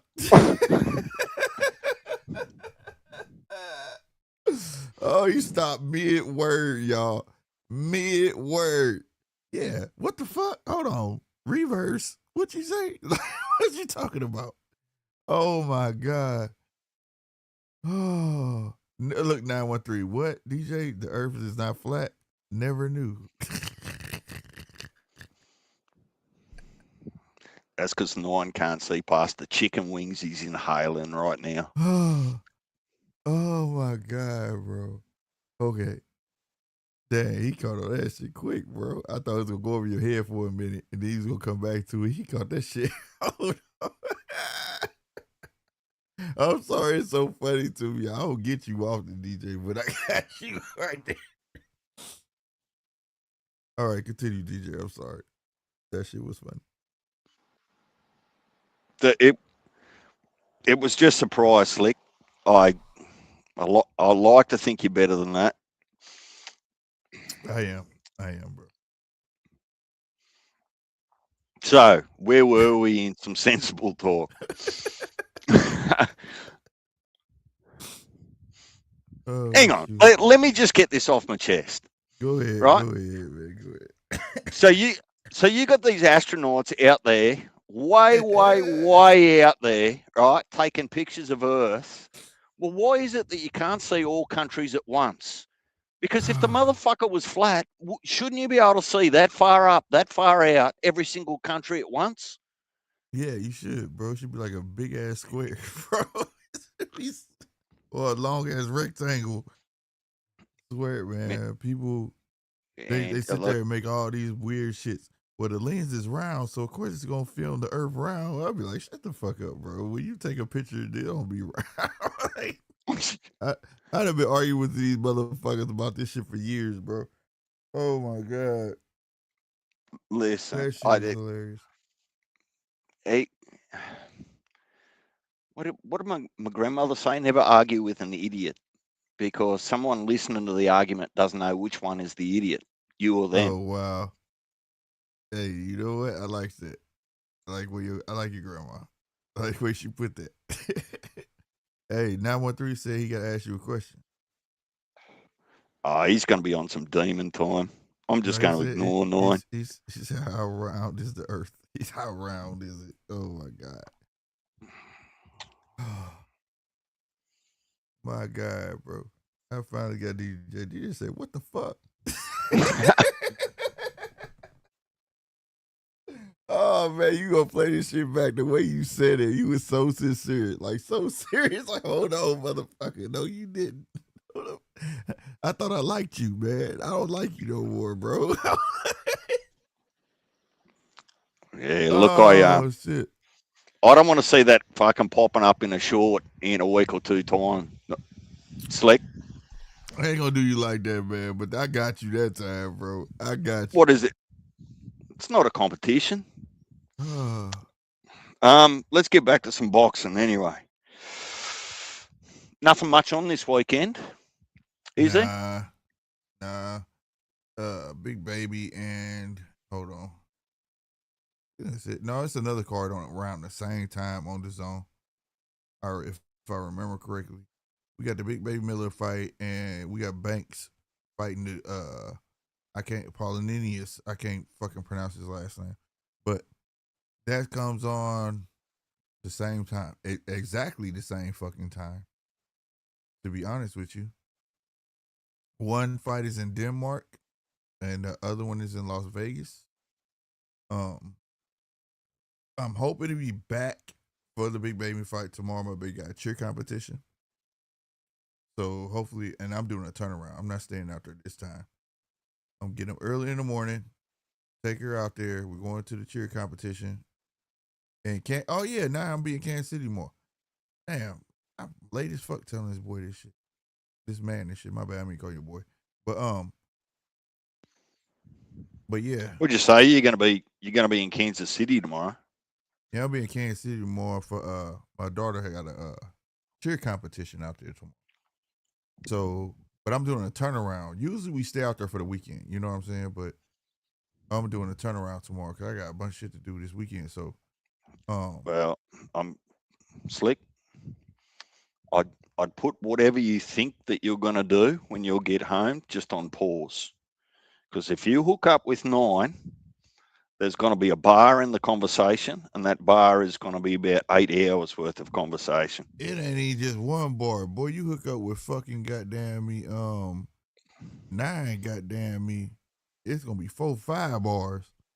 He gonna say, "Let's go to this bar. Let's go to this bar." There you Boy, go. you So motherfucking know. maybe book a hotel room as Nah, insurance. nah. I got this money. I can't miss money. Nah, I don't play with. Nah, know me. I don't play with money. So we going to competition. We're gonna be good. I'm taking them to McDonald's, get them some lunch, and then we drive right back to the some bitch. We drive back. I don't miss no money, and they don't want me to miss it because it's for them. So you know, And knowing 9, you only leave the city if he allows you, because you'll fucking organise roadblocks and all sorts of shit. knowing 9, man, I got strippers, man. I got liquor, man. You finna go, man. I'm like, oh fuck. That- Why you yeah, do that? God damn it, shit. when you're in fucking 9's postcode, he's Al Heyman. It's Yeah, perpetuity all for right. life. He You're owns right. you. You're right. Yeah. Man, you can come. Just come over for just come over for an hour. Hour turn to fucking 8 hours of shit. Oh man. Don't hate on the hospitality, Slick. Nah, man. Hey, Nine's a good host, bro. Nine's a very good host. That's my brother, man. Look, Always shows me a yeah, good time. you know you're going to get some chicken wings thrown in as well, right? At You the can. least, you get some motherfucking chicken wing. I'm telling you, or he gonna take your ass to a barbecue spot where the shit is valid. I promise you. That's on my bucket list if I ever get over there to visit you boys. To go to one of those bloody A slow barbecue cook spot? barbecue. Yeah, oh yeah. Oh yeah, I'm making a proper pig of myself. Like damn right, you're gonna have to carry me out of there because I'm just bro, gonna taste everything. Give me bro. the pork, give me the beef, give me the chicken, give me everything. Except raccoon. Yeah, no, they don't do that. You gotta find No, I somebody sent a home who menu. do that.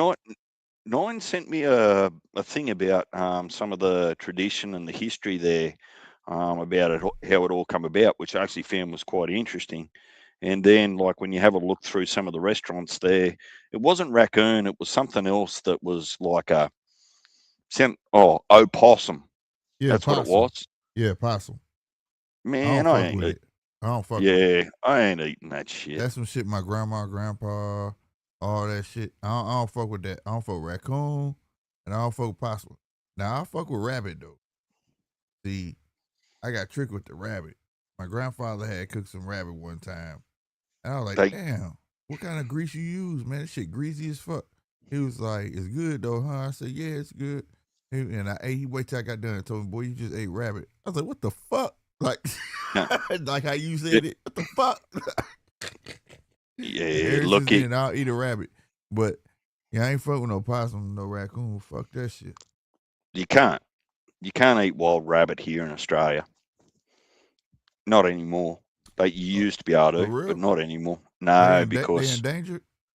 no, they're an introduced species and they hit plague proportions. So what actually ended up happening was the government releases different strains of viruses for the rabbits each year. It's called one of them's called Colesis virus, and that attacks the Uh, nervous system and culls the population. And you don't want to be eating that if damn. they've got that. And the other one is myxomatosis, and you don't want to be eating that either. Man, I thought So we had a rabbit problem. We got to saying like you out here fucking like jackrabbits. You said because yeah, look, jackrabbit is deep it it's out been here. pretty successful, really. That's one thing that they have got right because all their burrowing and Right, they'll give birth to like 10 kittens at once, and right. as the saying goes, like fuck like a rabbit. Like Yeah, they're always on the job, the horny little bastards. But yeah, so you got to be quite careful if you want to eat wild rabbit. My advice would be eat the younger ones before they've had a chance to eat or catch any of the virus. Gotcha. Now they don't sell.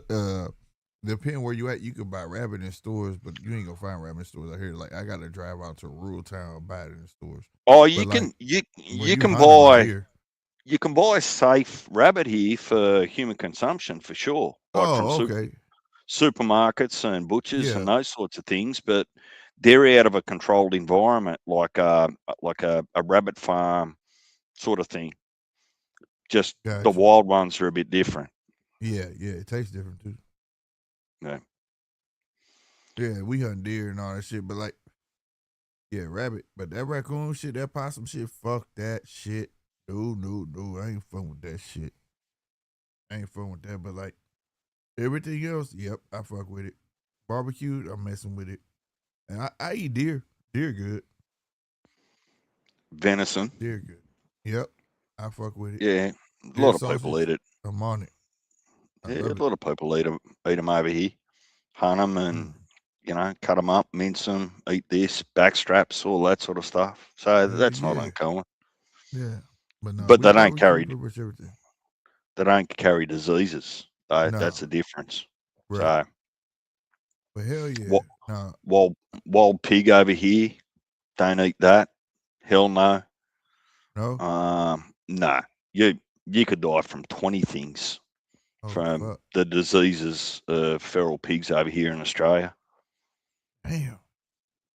I don't even got an answer for that over here. I know they hunt pigs over here, but I don't know if they eat them. I don't Oh, know I, if they. I think some areas over in the States, I think it's safe to eat them. I think you just got to be in the know. Like Yeah. even while kangaroo carry a lot of, well, potentially carry a lot of worms. So unless you're going to give yourself a dog worming tablet before you eat some kangaroo out of the wild, I wouldn't really advise that either. Hmm. Okay. We got wild game restaurants. They be having kangaroo, fucking buffalo, all sorts of shit. Man, I ain't never been there and did that shit. yeah, it's like your so-called Australian restaurants, right? Where they serve Australian burgers and those sorts of things that I've seen on the internet in different places. Let me tell you, Hmm. if there's onion rings on a menu and the restaurant calls them anything Australian, you know that you're actually just getting taken to the cleaners. Man, we don't Yeah, put go. onion rings on a goddamn fucking menu over here. Hey, look up the Outback in America, bro. I swear to God, it's a restaurant called the Outback, and they do that shit. They got blooming, and their commercial got an Australian accent, and they the blooming onion, and they put onion rings on everything. I swear to God, it's funny you said that shit. Well, I've had this conversation before, right, where they market it as, something Australian, but, I give people a little bit of a clue in to say, well, look, if you see these sorts of things on the menu, that ain't Australian. That's like American. See, that's what I'm saying, and that's how I know we be full of shit over here. Because when I went to California, and Mexico, and shit like that, and I come back home, I'm like, this shit is not Mexican food. I was telling everybody, this is not fuck Taco Bell. This is not Mexican. This is not Mexican food. They lying to us. They lying. Yeah. Man, once you get some real Mexican food, you be like, fuck that. I don't want no more Taco Bell. You want no bullshit. Yeah, I know that. When I come it's to a, Australia, I know that's how I'm gonna be, bro. I'm like, I don't want none of this Outback shit. Fuck y'all. Kiss my ass. oh no, in Australia you're fine. It's legitimate. I'm just saying that, you'd be hard pressed to find any menu anywhere that's got onion rings on it in Australia. Like what? That's crazy. Man, we don't need So fried let me ask everything. you this: do y'all swear by steak and shrimp? Like, is that a common combination in Yep, Australia? yep. Oh, okay. So they got that right. Then. Okay. So surf and turf. Yeah, yeah, yeah. Okay. So Because the surf is not shrimp, it's prawns, right? But they give us itty um, bitty shrimp. Y'all got and the big shit. then turf is your steak. You See, know, they get big ass shrimp. They give us the itty bitty ass shrimp. I knew it, but still, at least they on the same page though. When I come Yeah. there, I'm coming soon, man. I'm gonna be there. My Well, pay, I'm sure my she'd my. blocking your visa if you got chaos in your goddamn name. Nah, ain't gonna be nah. Fuck that. They probably wouldn't even give me one. Get be like, what the fuck? Australia be like, nope, no, sir. We don't give a fuck. You flew over here. Now you finna fly the fuck back. No, sir. I can see it. Fucking chaos. But y'all, man, the names be getting me though, man. Chaos. Who was the other one? God damn it, man. That shit is crazy, bro. Y'all, the names over there just is mind boggling. Like, who came up with that? She's got sand in it. And it was another person on there too, man, on that card that had a superhero name. It was a dude on that same card, Windstorm, and it was another one. And I was like, what the fuck? I was like, he's a superhero name. Jesse Bolt. Yeah, Bolt. Yeah, I think they've been watching too many X-Men movies. Man, that shit fucks me up, but that shit is so cool to me, bro. I promise you it is to me. It's not, I'm not making fun of that. I promise you on that. But here, for Chloe Chaos, Jesse Bolt, and then they learn, like, I think you were on here when I said the first time I ever heard Chantel Cameron name. And I was like, oh, I don't know who she is, but I want to see it. When she came out, I was like, what the fuck? And then you was like, Chantel's a common name over there. And I was telling you in the States, Chantel is not a common name. That's like a black person, like black girl name. And that shit fucked me up. That opened my eyes to a whole new fucking world. And what was the other one? The other girl, Ebony Bridges. Ebony is a common black girl name. That's not nobody else's like nationality name in America. That's crazy. And that's why I like touching other nationalities. You learn a fucking lot, bro. And to some people, this shit's small. Fuck no, it just showed me how small where I live is. It ain't shit. You need to retouch the whole fucking world, bro. Cause you got a Jesse Bolt out there. You know how cool it'd be if my girlfriend name was Chloe fucking Chaos, dude? Like, dude. Well, why don't you just put it up there with Bonnie and Clyde? Like, what do you mean by cool? That shit was just like, I don't know. Them names just imagine made him Bonnie and Clyde. That shit just go together. Like, I don't know, man. The name of the title doesn't make someone cool. It's how they roll that makes them cool.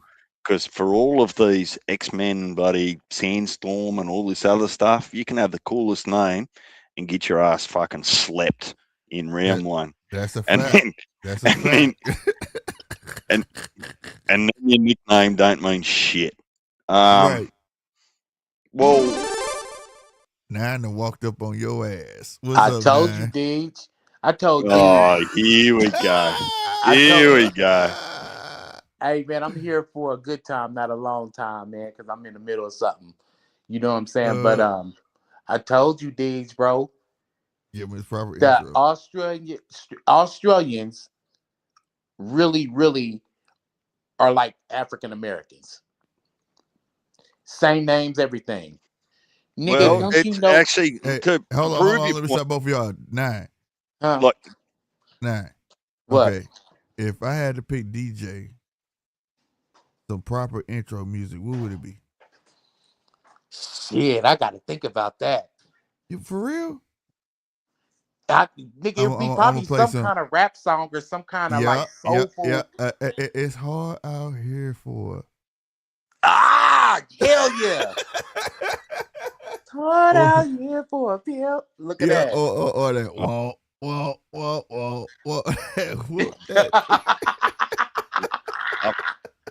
I was thinking more DJ like DJ don't know what we talking about. No, it's a movie called Hustle and Flow, man. His name was DJ. And he was a pimp, but he was an aspiring rapper at the same time, bro. So hey, you know how you got that sound every time a motherfucker get online? When DJ get online, you just start playing boom, boom, boom, boom. Yeah, I already been thinking about it. I swear to God, I've been thinking about it, bro. Yeah, you can go that. To prove your point, though, to prove your point, you could go down that path, Slick, or you could go down the path of the Jerry Springer Show intro.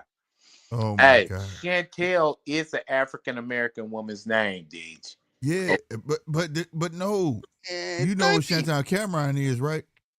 Man, No. Yeah, no, for real, bro. Man, Chantel Cameron, when I first saw her, bro, they was like, it was a fight between two girls, Chantel Cameron and somewhere else. And I was like, ooh, this sounds interesting. So I'm on this motherfucker. I promise y'all can find it. And I was like, when she came out, I said, I promise, my words was, what the fuck? Like, Yeah, I was like, I can tell you what. like, Shanika Johnson, nigga. I'm like, what the fuck? Yeah, I was like, yep, Shanika Johnson. On. I was like, what the fuck? Ebony Bridges. I was like, what the fuck? Hey, like, before I go though, let me double down on this. And I'm gonna prove this. This is gonna prove my point of all shit. My oldest sister's name is Chantel, nigga. We call her Shine, nigga. Don't go now. Don't Shout go now. out to Shine, man. Let DJ get this off. What you about to say, DJ? Noam, what did you say? Australians sound like what? African Americans? No, it's just the way. It's not the accent, but some of the shit y'all do. It's a rhythm. Yeah, bro, right. Like, look. The reality is, and Noam, you can probably appreciate this, right? What they do normally say is, once you've had Australian, you never go back. Oh, fuck. But no, seriously though, man, like DJ, I guarantee you, especially like Mark ass, I know for a fact, and I'm not even gonna speak on me. Slick got a homie that's just like Mark. Mind you, it's the same shit that Mark would say, your homie would say that too. Yeah. You know what I'm saying? I got a homeboy that's a nut, just like Mark. You be like, damn, nigga, you got midget stripper twins? That. Right, bro. Like, what the fuck? We're back on the midgets, man. Give the dude a break. The midgets were 12 months ago. Come on, just wipe the slate clean for him. He was enjoying him fucking self. Fuck that shit. Bro, that nigga had fun. He said we got titties, we got this, and we got hobbits. That shit was hilarious, bro. And then he showed it on camera, bro. I was like, what the fuck is going on? Hey, nigga, no, Slick. You know what the best part of that was? I wasn't impressed.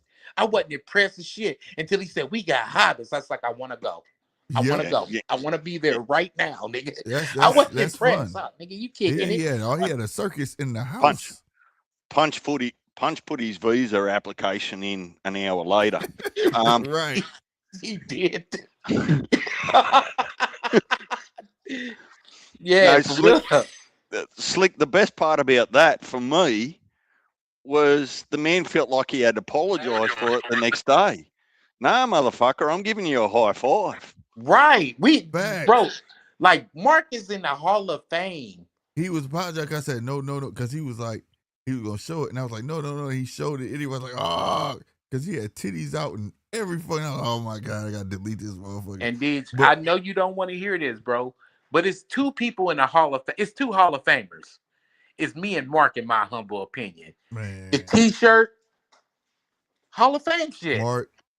Yeah, y'all had the moments because Mark had his moment. I'm going to tell you Mark moment. It wasn't even the titties. It wasn't a hobby with her ass out. It wasn't none of that shit. When he went live, right before I went off and said, and it was daytime there, he partied all night. He said, yeah, I'm just waiting on me wife to come get me.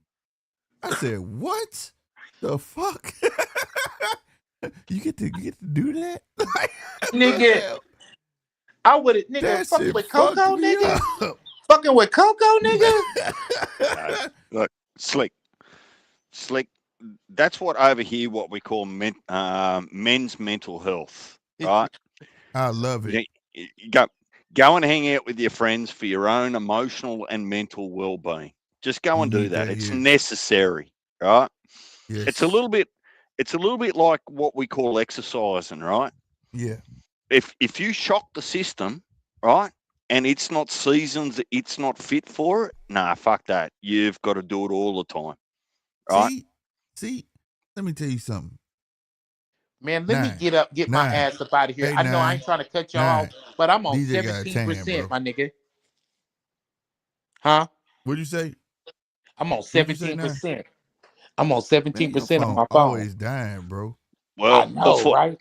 And StreamYard, we need I was on gonna sponsor 23, Nine a phone. nigga, before I got on StreamYard. Nine. Just before you get to 16%, just remember, once they go Aussie, they never go back. I'm gonna have nightmares tonight. I'm telling you, DJ got a tan, bro. DJ... Right. That's why I call you white chocolate, Deej. Deej got a tan, bro. Bro, this shit he be saying, Hey, bro. swear to God, though, we have a racial draft. He don't know the shit that he say be synonymous. Right. Like, I'm like, nigga, is that you? Right, I promise you, bro. Listen, if we had a racial draft, like the Dave Chappelle show, I want DJ. I got plenty of people I would trade for DJ, bro. Right. We traded for DJ, bro. My relative, DJ I ain't understands. Gonna put that nigga. I was about to say that nigga name. My relative DJ understands, bro. On bullshit. Nah, fuck that. My relative, boo boo nigga, that his whole life is for killing. A9. Before you get off here, just the fact when I said the earth ain't flat, he said, "What the fuck?" Exactly.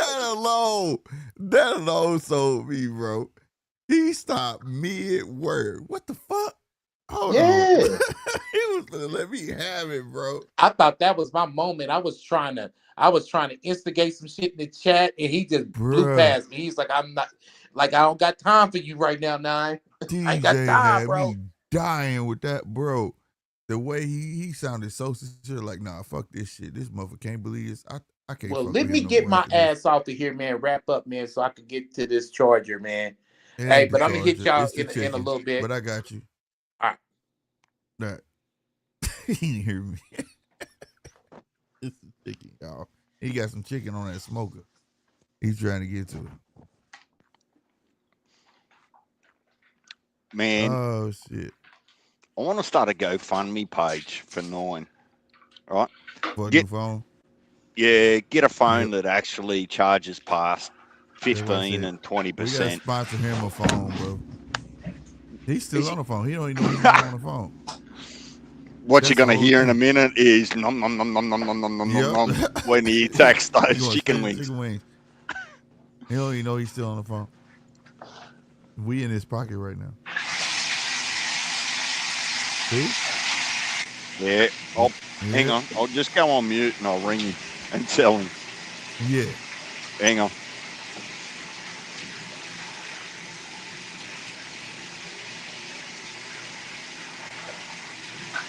Jesus, the man pisses like a horse. That's what he's doing. That's a bad farter. If you pissing, goddamn, you need to go to the doctor. Hang on, let me call him.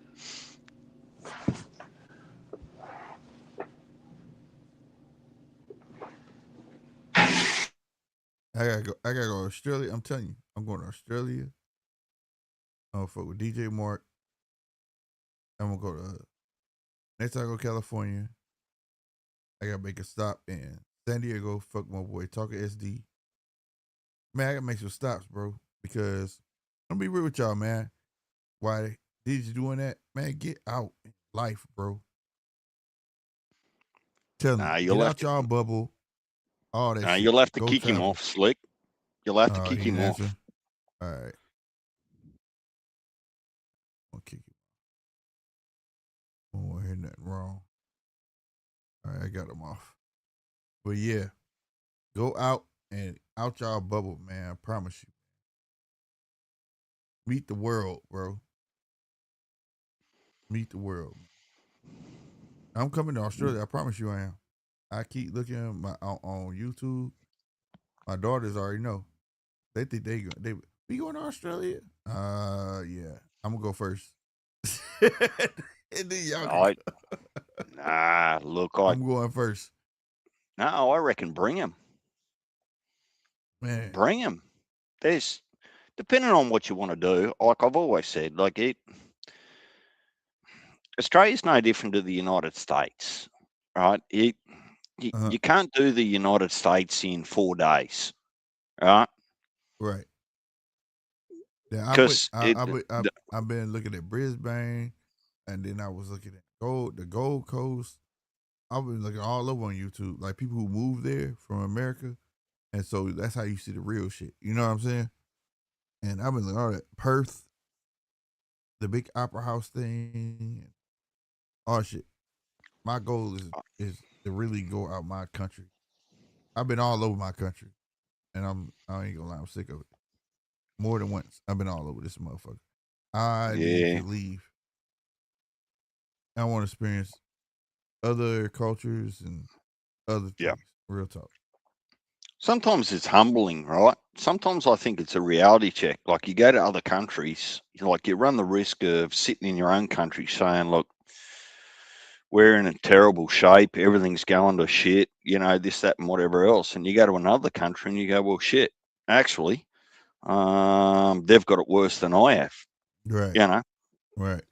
that's what I found through my travels across the world. Like it's easy to sit there and criticise and go, well, these politicians or prime minister, president isn't doing the right thing, whatever you want to feel. But then you go to other countries and you go, well, shit, hang on a minute. There's a lot of things about my country that I wouldn't be prepared to give up to come live here. You know what I mean? Yeah, 100%. 100%. Yeah. Like, and I feel like y'all by water, talking SD by water. See, he's San Diego, so I go fuck with him. I go to see my oldest, so when I go see my So oldest, I think the, he like 8 hours away from my oldest. I go see him by the the water. only advice I'll give you, Slick, if you want to come to Australia, you and your girls, learn Mm-hmm. to swim. If you can't swim, learn to swim before you get here. We already signed up. We already signed up, bro. I promise you, because Do you my know our my our kids that go to school, it's mandatory. Unless the see parent says no, they're not allowed to do it for some it's not medical reason. mandatory. It's not It's mandatory here. no, it's It mandatory should be. for kids going to school in primary school to go to swimming lessons as part of Yeah, their school. here we got to pay for it, but I Mm. can swim underwater. I just know I get to the top. My 12-year-old, she's the same as me. She can swim underwater. She can't get to the top.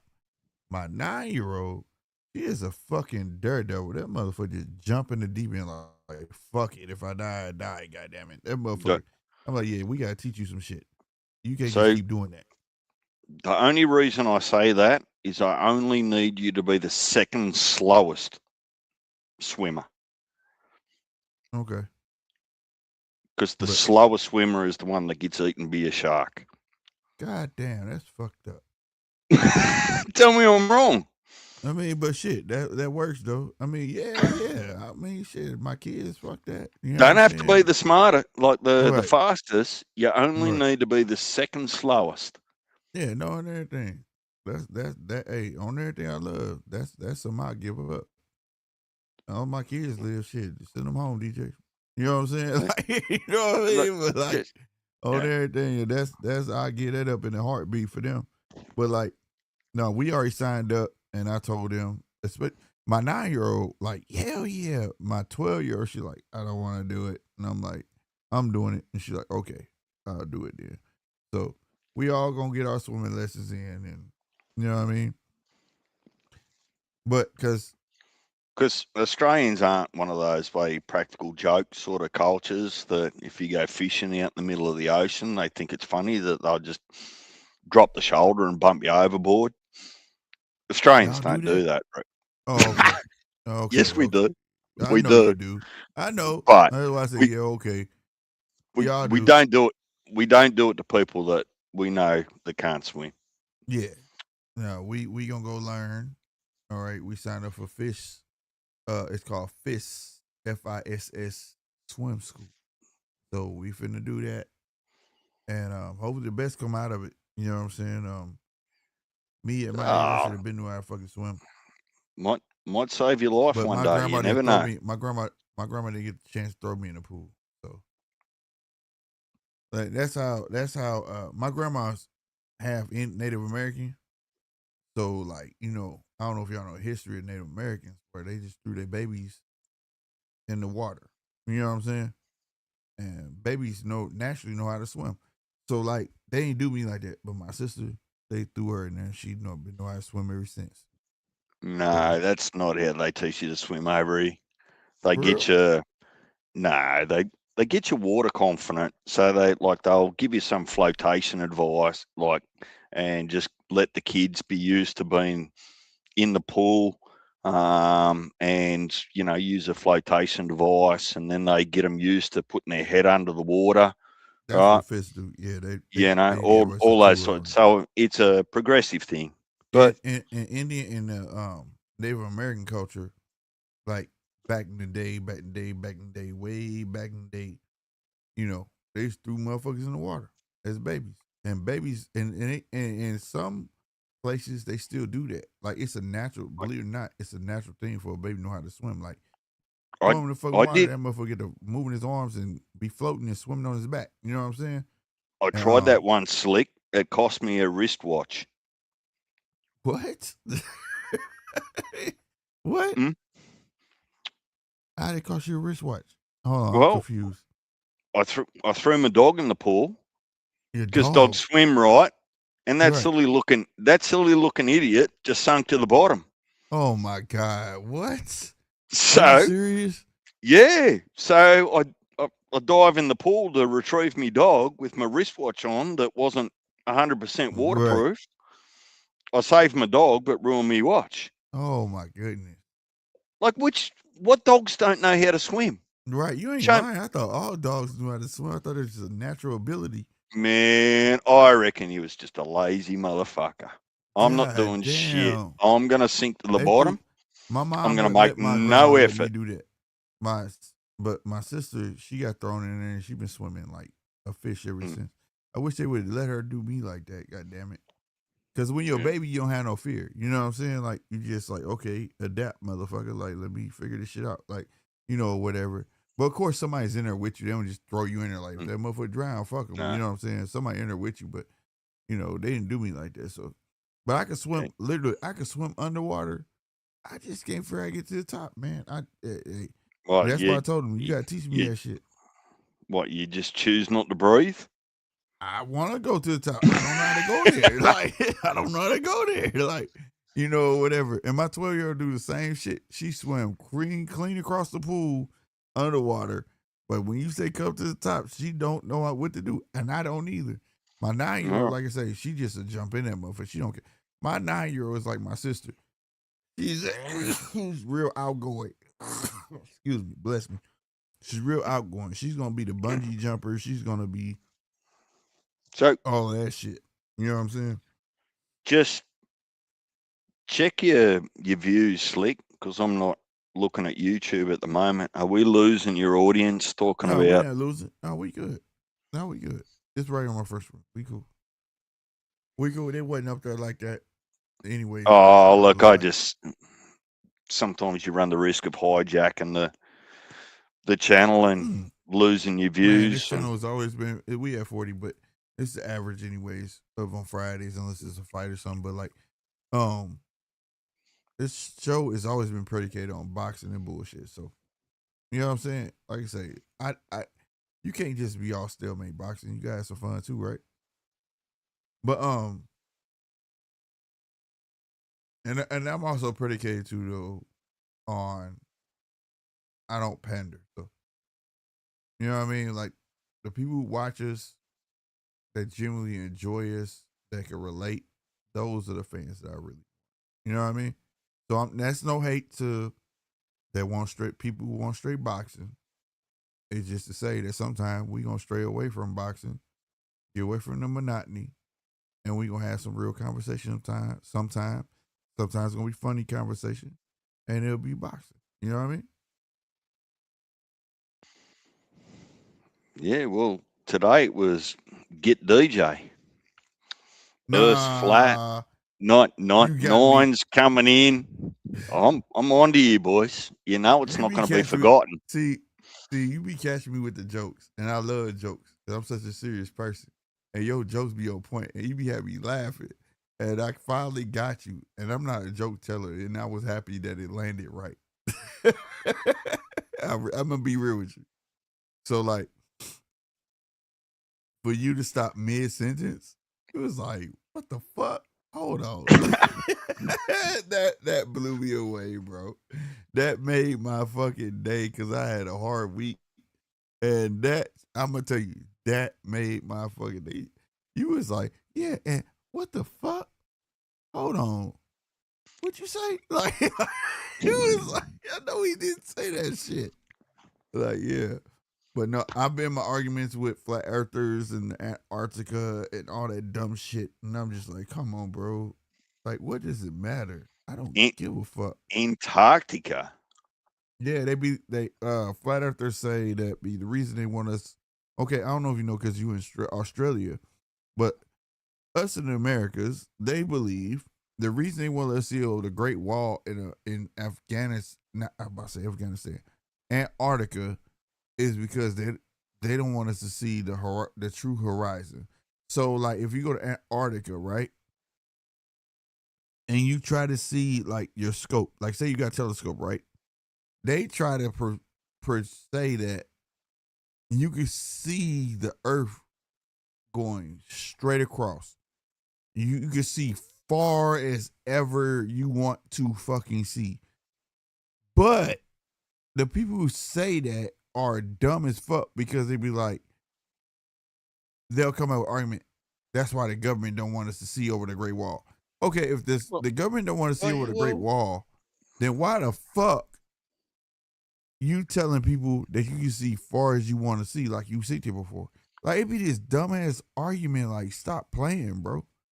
Like, but using their theory, it says that if you're in Colorado and the Earth's flat, you should be able to see Antarctica with facts. Like it, fucking what? Now, and not look, only that, here's the question. They do a time lapse and say the sun don't move. Dude did a time lapse and said the sun don't move, and that proves the Earth's flat. What? Whatever, man. Like, here's the question I'm going to ask him, Slick. You ready for it? Yeah. If you build a house on the South Pole, right, Antarctica, right?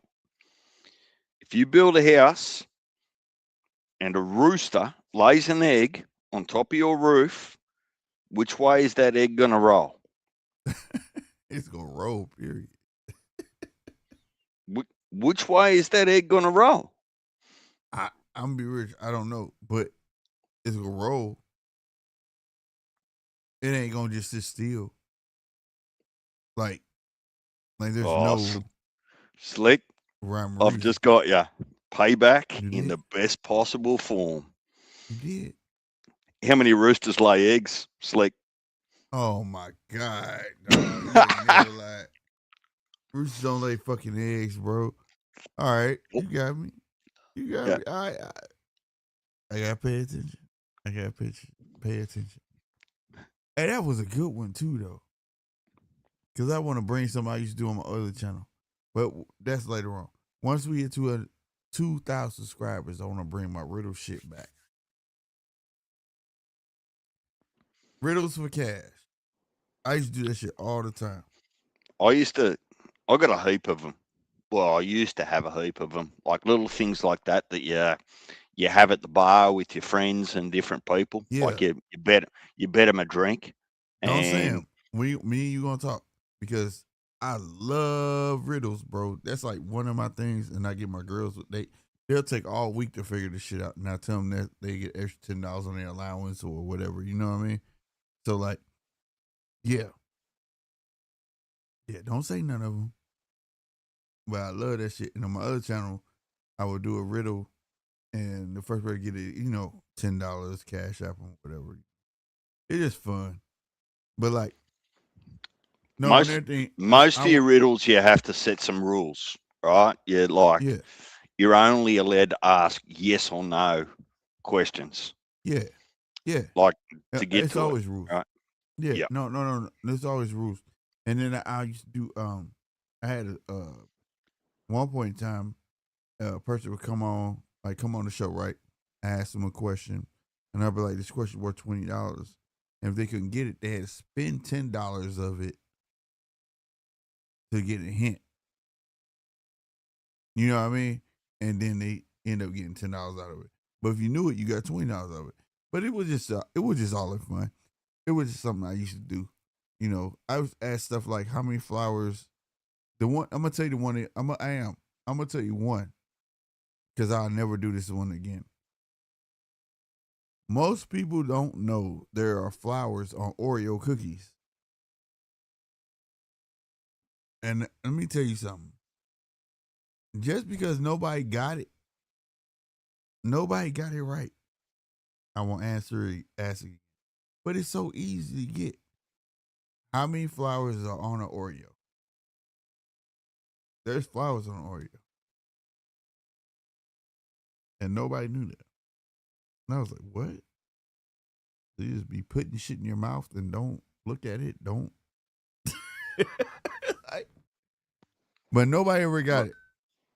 Right. I got a shitload of riddles.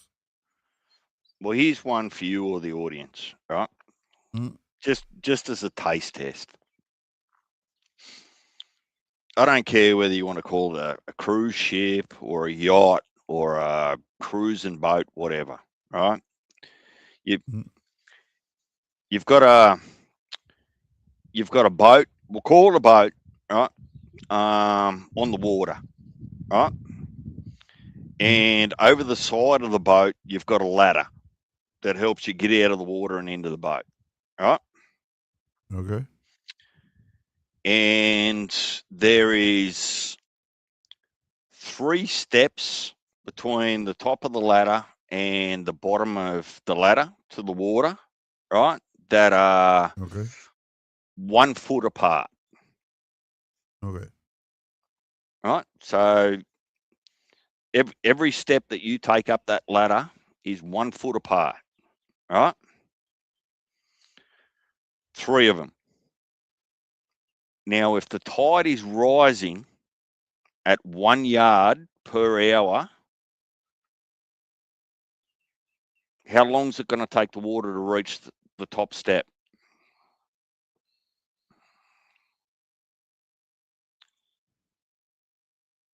Three. No. Because you said it was 3 steps, right? Yep. 1, 2, 3. So technically 4. 4 hours. Slick, don't you think that the boat is going to rise with the tide and never? Oh, I'm an idiot. Oh my God. Why you say that one? That was a good one. Okay, we gonna keep it. We gonna say that for a long time. That was a fucking good one. I'm sitting thinking like, there's 3 steps, and you gotta take an extra step to get on, so that's 4. But 3 feet to a yard, right? 3 feet to a yard. I had to do some quick US conversions because over here I do it in meters. And I had it all wrong. 3 feet to a fucking yard. And I had it all wrong. I'm thinking it's a yard to a foot. I'm thinking it's a yard to a foot. But yeah, I can keep going, right? Like it's. Oh, you ain't never lied. You got me with that shit. Hey, no and everything. Yeah, we saving it. No. Don't say no more. If you got some more like that, oh, those are good ones. Those are fucking good ones, bro. Yeah. That's coming, man. Once we hit 2,000 subscribers, I promise I'm starting my riddles. I love that shit. And I love getting back anyways, though. So, yeah. But I never forget that fucking flower. Man, ain't no flowers on Oreos. I'm like, yes, the fuck they are. Go buy some. Go look on the side of it. Well, it's all flowers. The trick is to get them focused on other details other than reality, right? Like chickens lay eggs, not roosters. So right. It really doesn't matter a fuck if you're in the North Pole or the South Pole and whether the egg rolls to the left of the roof or the right of the roof. That's where you threw me off at. I wasn't even thinking about the fucking animal. When you said rooster, I'm just thinking chicken. But you was talking about which way it rolled on the equator, all that shit. That shit threw me off. But yeah. Can I give you one more? Okay, one more. You've bought a street, a whole street, right? As a developer, whatever, right? Mm. There's 100 houses on that street, right? Okay.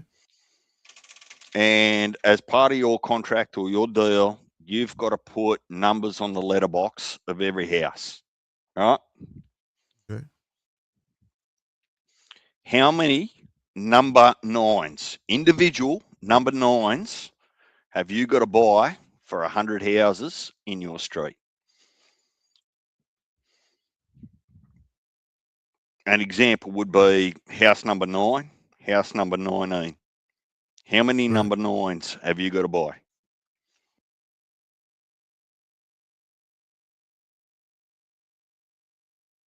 I want to say 9. Hold on.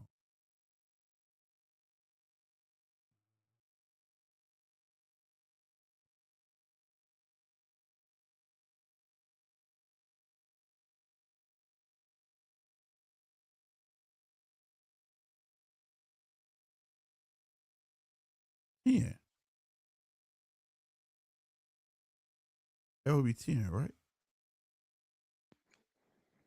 10. Talk to this. He said 20. Where I fucked up. He said 100 houses, bro.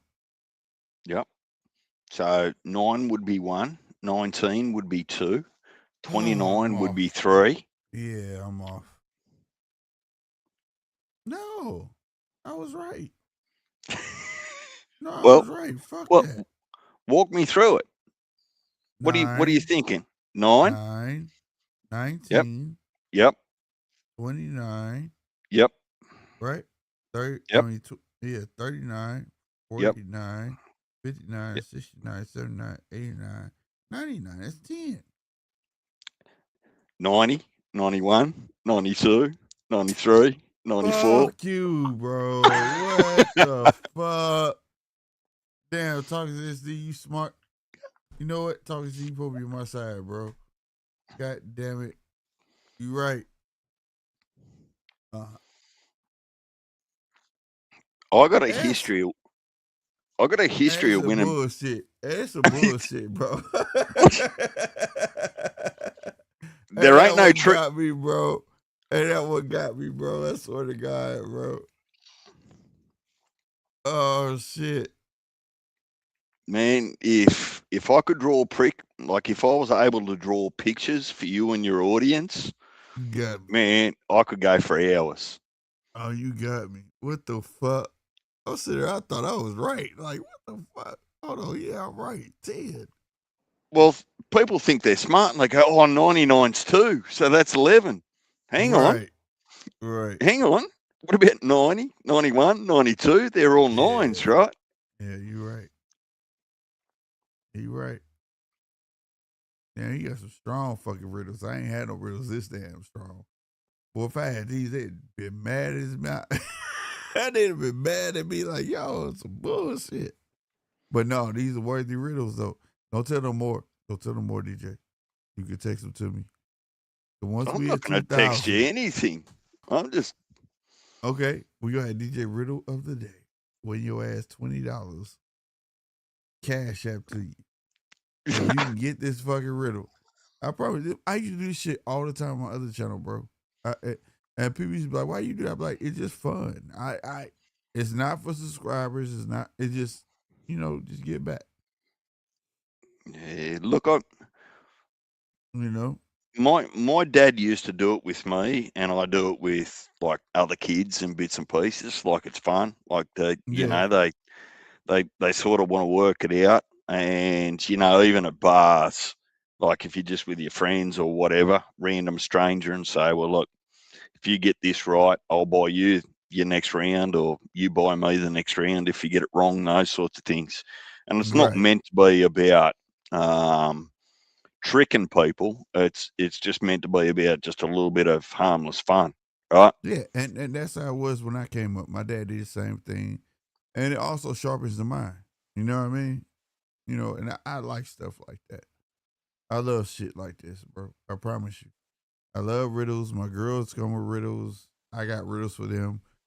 This is a pastime for me, man. And like I say, it sharpens the mind, makes you pay attention. Cause he sure got me with this one.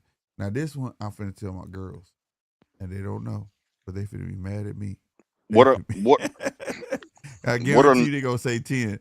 I guarantee you they gonna say 10. I'm like, nope, nope, nope, nope. well what I You normally wrong. do with the boat one is over here in Australia is you get like a little bit of cardboard square that you put your drink on. It's Uh-huh. cardboard, and if you turn it over, it's blank. So if you get a pencil or a pen and you draw the picture, like you draw a boat, you draw the water, you draw the ladder, right? Uh-huh. Um, then you ask them the question, and I'd reckon that I don't know, 50% of the time at least, people get focused on the maths, right? Oh, Right. three, 1 foot apart, 3 foot, that's 1 yard. Water's rising 1 yard per hour. Oh, it's going to take an hour to get to the top step. No, it'll never get there. Right, because the boat go with it. Boy, you Yep. got me with that one, bro. My math was all off. I'm serious talking about. Well, it's one Uh-huh. step, 2 step, 3 step.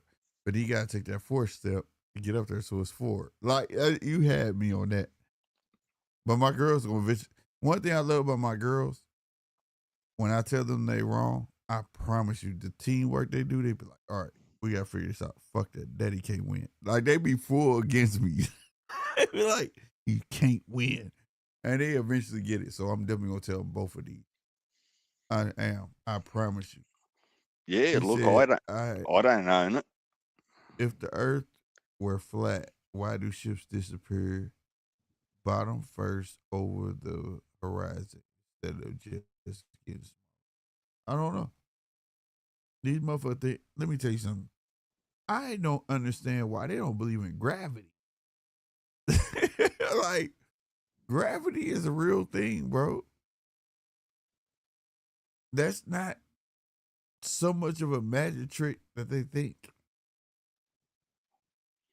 And No, look, hang on. because here's my thing. Talk, If talk, you believe the earth's flat, talk. FSD's on something here. Like mm, he's in our mood about riddles or her mood about riddles and those sorts of things. I'm thinking about this carefully before I respond. oh, you give us a riddle. You think it's a Why riddle? do ships disappear bottom first over the horizon instead of just getting smaller? Well, they do get smaller. They go that's farther away. Bottom first. What you want to talk SD? Now I'm reading this shit like a DJ read.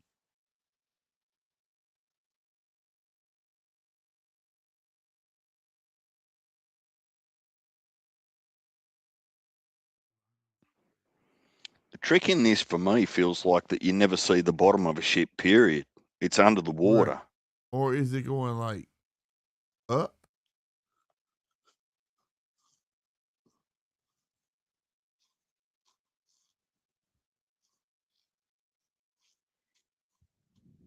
Yeah, because the part you got me with bottom first over. He said bottom first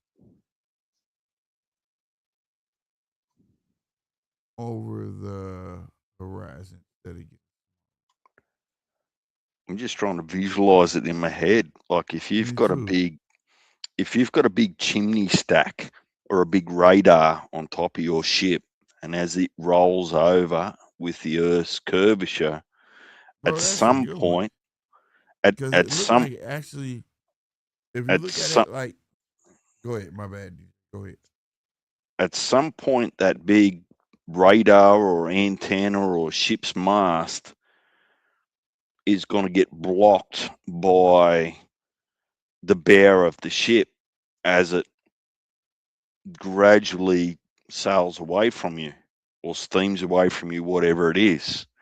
Bottom But if it's first. but if it's far enough, it almost looks like it's going down because the bottom half disappears and you still see the top half. But hang on, Slick. As soon as it's in the water, you don't get to see the bottom of the.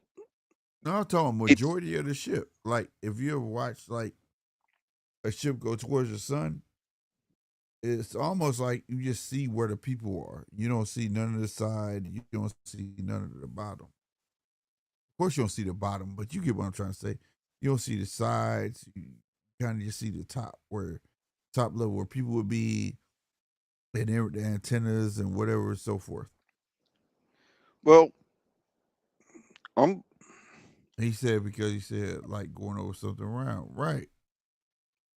I think. Okay, so it wasn't a riddle. He just saying that, oh wait, I skipped one. He said if Earth were flat, what? Oh no, that's the same thing. He said like going over something around, right? That's what I'm thinking because like. Oh, see, I was getting skeptical in my cryptic mind, going, well, hang on a minute. He had us in the riddle mind, didn't he? Well, no, I'm thinking, hang on. Like, as soon as a boat or a ship is in the water, you don't actually get to see the bottom. Doesn't matter whether it's 5 foot in front of you or 500 miles away. The bottom of the boat is underwater and it's not visible. Yeah, I was thinking about the sides and all that other stuff. But nonetheless, y'all, I gotta get up. I'm sorry, I cut it short. I gotta get my ass up, make this drive. He said, overthinking it, maybe. Yeah, we did. But I gotta get up, y'all. And I hate to cut it short. So I can get up, get her there on time, get back, and we gonna have this fight chat, man. All right.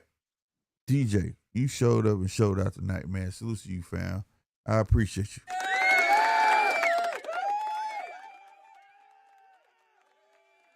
So my request, shout out to all the subscribers, everyone that came in. There's a menu and an appetite coming. So if you've got riddles that you know about, little puzzles, riddles, whatever you want to call them, bring them to the show. Facts. Let's have it. Let's have it. Sir. Yes, sir. All right, Brody, I'm finna get up out of here, man. Appreciate you, fam.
All right, y'all. I know y'all think I was gonna give y'all a proper outro. You know what I'm saying, man?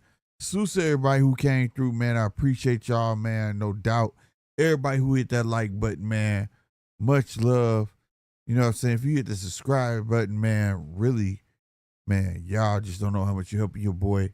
Hey, I will be back tomorrow. Hopefully, if I get back in time. If not, I should be back in time for the main event. For the Big Baby Miller fight. And y'all gonna see me a lot more. I promise you. All right. I am your boy Slick 50 for GMT Boxing. You understand me? AKA GMT Sports by way of the Judges Table Podcast. To all my co-hosts, man. I love y'all, all right? I'm up out of here. Y'all be easy. Deuces.